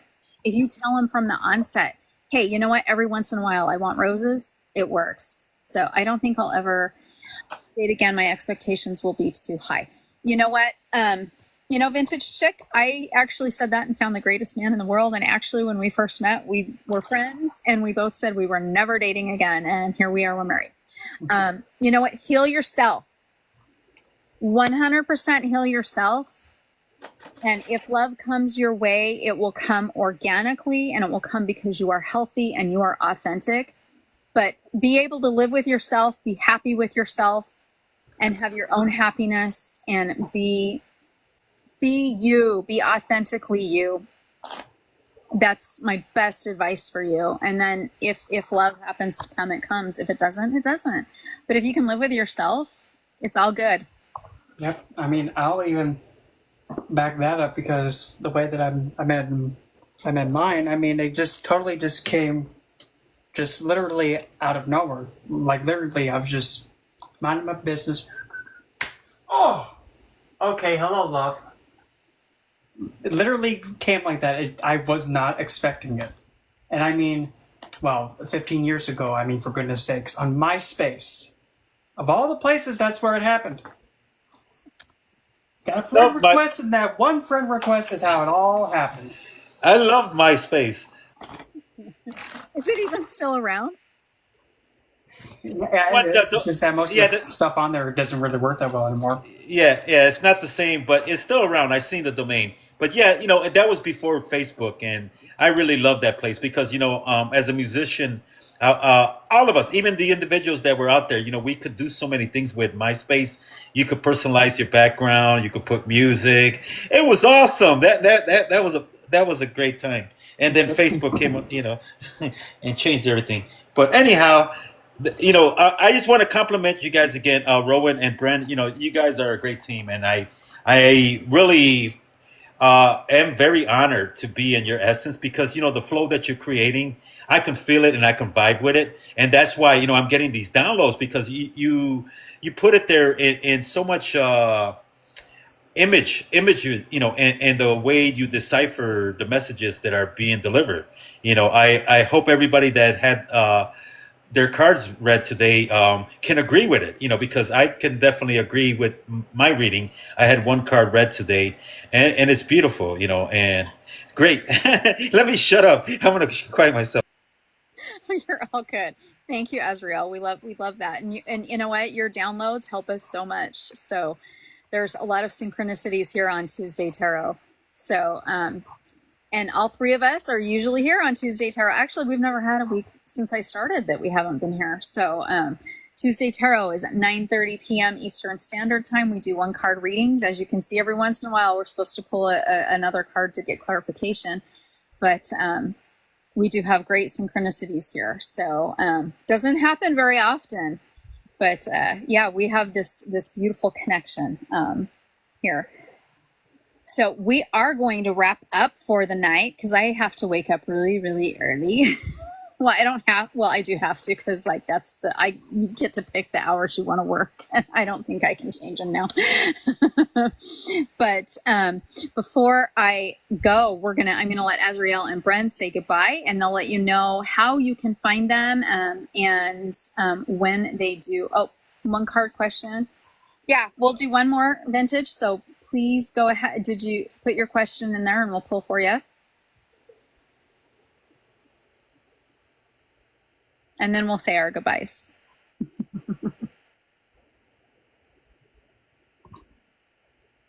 Okay, should I use an attorney?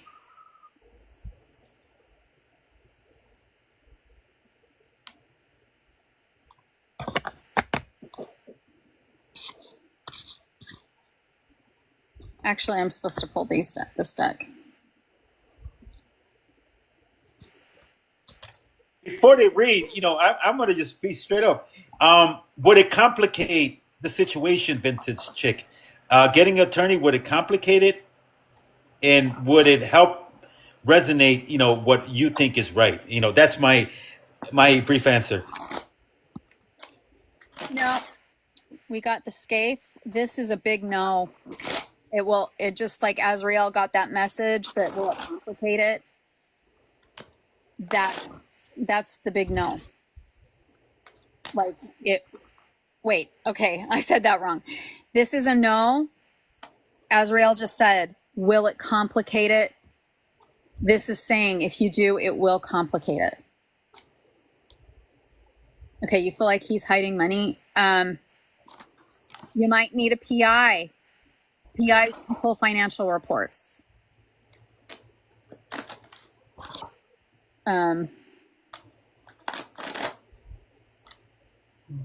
You know what? We'll let Bren pull his card. And we'll see what the chain is.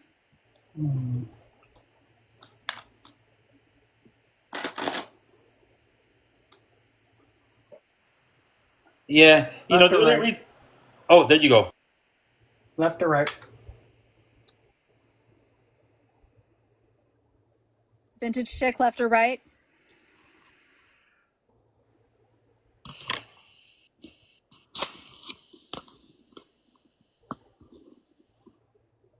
Left.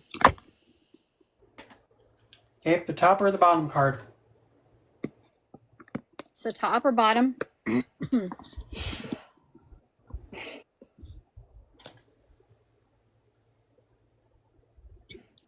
Top.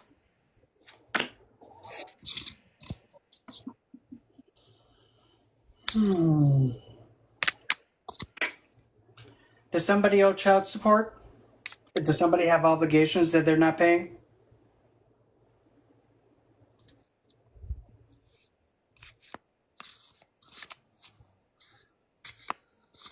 Somebody not paying for their obligations that they have to do? Okay, you're separated. Did he say he was going to pay something and he's not? Like child support, or even also helping take care of it. Even just like a phone bill. If he said Not legally divorced. Okay, he's still living there. Okay.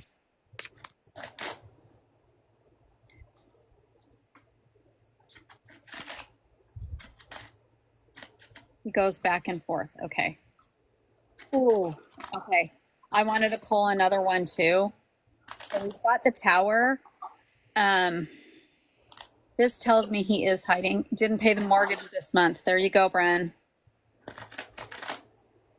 Okay, so see, we've got between these two cards and... Six of Cups.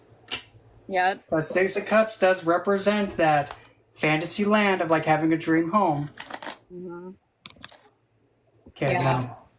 So the Tower did come reversed, but the Tower, it doesn't matter if it's upright or reverse. It does mean a change. When people hide things, this is when, instead of an attorney, you're going to want a PI. You can pull background checks. You can have them check financials. I got Well, see, well, you know what, Bren? With what I'm pulling, it's saying the attorney's going to complicate things. And that's initially what I, felt from the start because, initially it comes down to vintage chick. What value do you put in your freedom? Is money worth keeping you bonded? In other words, held, in a situation where you feel you need to get away from it. So, I will go with what Rowan said, invest in a PI. And if the PI can actually come up with a substantial amount of money that's been hidden away from you, then you know what you need to do. But trust your heart and realize that some individuals can have all the money in the world, but they cannot find freedom. And so what is freedom worth to you? Also keep in mind some states let law students write and draft contracts. In some states, like I know the state of Utah, paralegals can actually do that. So you're not having to pay the full attorney. Pull literally like I'm going to pull another card because I'm really feeling that you're supposed to go PI route. Yep, letter. The PI will pull a report for you. So they can pull reports. There are ones that specifically do this stuff for divorces. They know how to find any money that's hidden. They know how to find when people are being sneaky. And actually the thing is if you go before a judge with documentation, they will help guide you through it. But yeah, you can, a lot of times, a lot of states will let law students help you draft it, and then you don't have to pay a full attorney because attorneys are expensive, and that's why we got this card first. So you can also check with local law schools and get like a law school student because some of them are able to actually help you drafting those, and they're literally probably, especially if you get a law student who's actually doing internships there. And you can check with attorneys, but divorce attorneys are really expensive, and that's why you got this card first. Bren, I know you were pulling another card too, so. Yep. So up again, Six of Cups, fantasy land of dreamland, mortgage payment to have a dream home. And I can't make this up. Wrong lever! Tower again. But this one was upright. And, well, when we take a look, whenever that comes out, at least how I do it. Okay, so what is going to be what causes it all to go down? Nine of Cups reversed. Indulgence and having a lack of self-control. And the new foundation that it's going to be built upon? Justice. And that is Mott. Comedic goddess of justice. When Mott pops up, the feather against the heart. That, oh, woo. So, based on what I'm seeing, the reason why that the wrong lever happened is because somebody, man thing, I didn't say anything, this probably was too indulgent on his own wants and needs. And selfish. Yep. And Vintage, I saw that you said something about you won't have a job. If you do not have income right now, actually every state has legal aid, and legal aid will help you. However, I am going to give you a little caveat with legal aid. You have to be a bear. So you have to literally say, I got this information. I know this is going on, and I need to make sure that this is in my divorce decree. So, yeah, legal aid is for like certain amounts of money like that's made, and they take into account if you have children, but if you're not working, you will qualify for legal aid. So then there's your answer with the attorney. Yep. And some lawyers will do your case for free and won't do anything until you win it. But they don't in divorces. Oh, Well, okay. they don't do the pro bonos and divorces. No, divorce attorneys. A lot of them will charge $200 to $500 an hour. There are not very many that do pro bono, but if you hit the qualifications for your state for legal aid does have attorneys that will do it for free.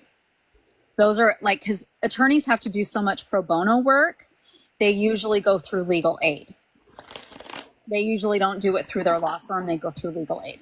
So he's like, abandon me and our son. Oh, I'm sorry, honey. That part, like with the Six of Cups coming out, again, I hate to be point blank with it. His son and your son, that's his obligation. Yep. And he don't have to like it. That's not the point. Okay, you could love it, hate it, don't care. You have to caretake until he's 18. You must provide that support. No ifs, buts, or tushies about it. And most states, it's usually you have to have been married for 10 years, usually, to get that alimony. Yeah. That, again, depends on the state, though. But yeah, if the DNA tests do come back, well, again, because just how no nonsense I am, go figure, you stuck it, you caretake to it. Mm-hmm. Yep. And if it doesn't work out between you two, you still have to take care of it. So vintage 25, yep. Yep. You know what? And it could be the finances. So check if you qualify for legal aid. If that doesn't, if you are overqualified for it, then reach out to the local law schools, because there are law students who actually are able to do it. And it depends on where you live. Like I said, I know for a fact in the state of Utah, paralegals can draft divorce contracts. So check your state, because there are a lot of states that actually have that law. And actually, if you call the law school, a lot of the law schools, you can actually ask, are there any law students that can do divorces? Is there a law student I can talk to? Because they'll do it. But if you hit the qualifications, try your legal aid. Try legal aid in your state first, because you said you weren't working. So if you're not working and you've got your son, you've got a dependent in you, the odds of you not qualifying for a free attorney is slim to none. But that would be through legal aid through your state. Mm-hmm. And it may not be called legal aid. It might be called something else. And also try and get, what's that called? TANF, Temporary Assistance for Needy Families, because providing for your child, if you don't have the income and you don't feel secure in it, and I know this might sound a little bit selfish and going off over the cray-cray, but still, when it comes to you and your child, it's you grab for anything and everything that you can to keep not only yourself but your child afloat. Everything, again, and don't have the mindset of like, well, if I'm able to do it just fine without it. Nope. If it'll help and support you, you grab it. Yep. You have to survive first. And you said you're in Texas, so they may call it something else, but yeah, there are services in each state that can help you when you go through this process. So don't feel defeated. No, girl, call on Lilith. Call on the goddess Lilith. She's got your back, man. She will empower you. You're not defeated. No.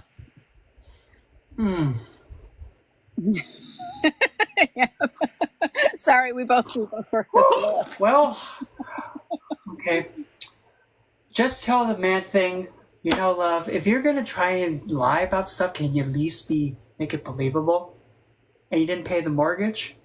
Why is that? Did you happen to spend it on things that clearly you didn't need to spend it on? Oh, man, typical. Yep. Oh, no. Go spend the money on everything else that's not important. Oh, I completely understand. Yeah. Mm-hmm. Just and all you need to do is most of the time, all you need to do is call the local courthouse and ask for legal aid. They will tell you what you need to do to qualify. They will walk you through the process. They'll probably have you come in. A lot of states also even have where if you represent yourself, they have where you have to stand in a long line. But like most states do have, and a lot of times it is law students that will go in for a couple hours, and usually around like lunchtime, or sometimes they are attorneys. But yeah, divorce unfortunately sucks, and divorce attorneys are really expensive. And that could even be why we got this state, is because divorce attorneys are really expensive. And if he's having affairs, Every state's got laws on that. If he's doing that, honey, not good for him. Sorry. yeah, That's why I'm God. smiling. And you can also, if you do feel like you need to go get an attorney and you don't have money coming in, they're going to ask for a retainer fee, but you can have them draft contracts and go before the judge and ask the judge to make him pay your attorney fees. Exactly. That happens. I actually know somebody that their husband made a buku bucks, and she actually made pretty decent money, but because he made 4 times what she made, he had to pay all her legal fees for a divorce. So like there's all, unfortunately, I know a little too much about that, but yeah, no, there's a lot of stuff out there. So yeah, definitely, check. So if you have no income coming in and he has income coming in, that's your first step. That's your first thing, honey. And do not ever give your power. Get your power if you need to. Pray to the goddess Lilith. She'll hold you up, man. She will hold you up. Yeah. Oh, and I mean, she might just come out of nowhere and be like, "Oh, here, love, let me take care of this." Mm-hmm. So I didn't know Adam reincarnated. Huh? Imagine that. Oh well, time to do this for round number 393. Yep. Lilith is our girl. Hey, Debbie. But I mean, that's the thing I also really don't understand. But to each their own. If you're committed and devoted, like if you're married to someone, why even do things that are going to cause harm to your other half, especially your wife? Why? Honestly, I mean, I'm just dumbfounded because it makes me just think, so you're choosing to become one with this person, and now that you're one with this person, why are you not coming around just smacking yourself? Yes, Guru. Yes, Devi. Yep. Oh.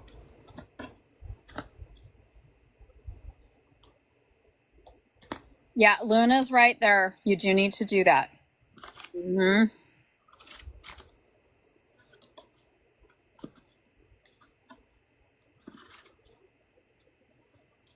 Yep.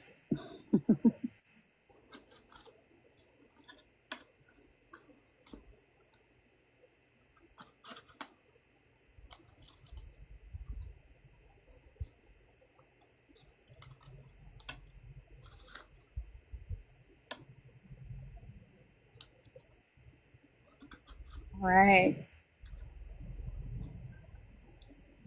Another question would be, the age of the child and matter that's still in the household. That will play a big factor as well. Mm-hmm. Yep. Celine and Aphrodite, yeah. I can definitely see Celine, though. Yeah, I can see Celine, too. 13, so... The Morgan's actually really good with this stuff, too, because the Morgan... Oh, my Lord. Oh. Yeah, I know. Oh, Lord. I mean, I just heard her name, and I'm like, oh, take cover. Yep, yeah. Just looking over at the riverbed, and you just see her just washing some clothes in the river, just all... Oh, no. Yeah, actually, yeah. Lilith and Morgan, man, when you don't feel like you can stand up, no, they'll take one arm each and they'll help get you back on your feet. Wow. Well, Vintage, we just gave you a lot. So. And I just got this. I know Debbie will know who I'm talking about. Because there is also a wife of Chandra, a wife of the moon, named Jeshta.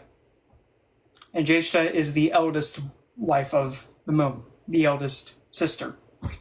Jeshta, you just don't mess with Jeshta, because Jeshta is the strict one. She is the one that is the chief, the one that knows all the secrets and all of that, but she holds you to like, hey, you're married, you act like it. No nonsense. But she's also how the moon was indirectly cursed. Mata Lalita.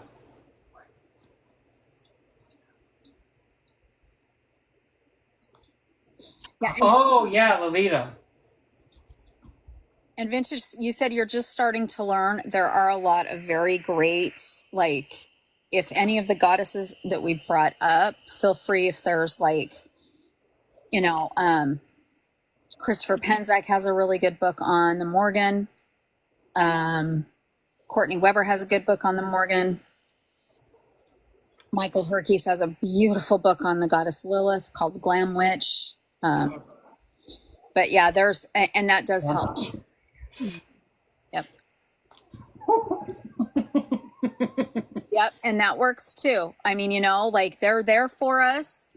They're there to help us. Your spirit guides are always 100% there for you. Even if you don't feel like it, they are always there for you. And you just tell them, hey, give me the strength. You know, you're stronger than you know. Be a survivor. You're a survivor, honey. You're a survivor.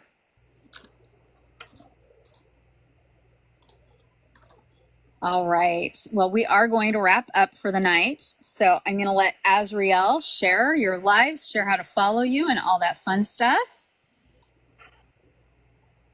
Well, me, you can find me everywhere. You know, I know the majority of the people drop by here. You know, I do lives Thursday night, but due to the fact that Alien T is gonna not do lives for until May 12th, you know, I might take one of the nights during the week, like Monday, Wednesday, or Friday, and do a live. But you know, initially I'm here Thursday nights, 11:30 p.m. Eastern Standard Time.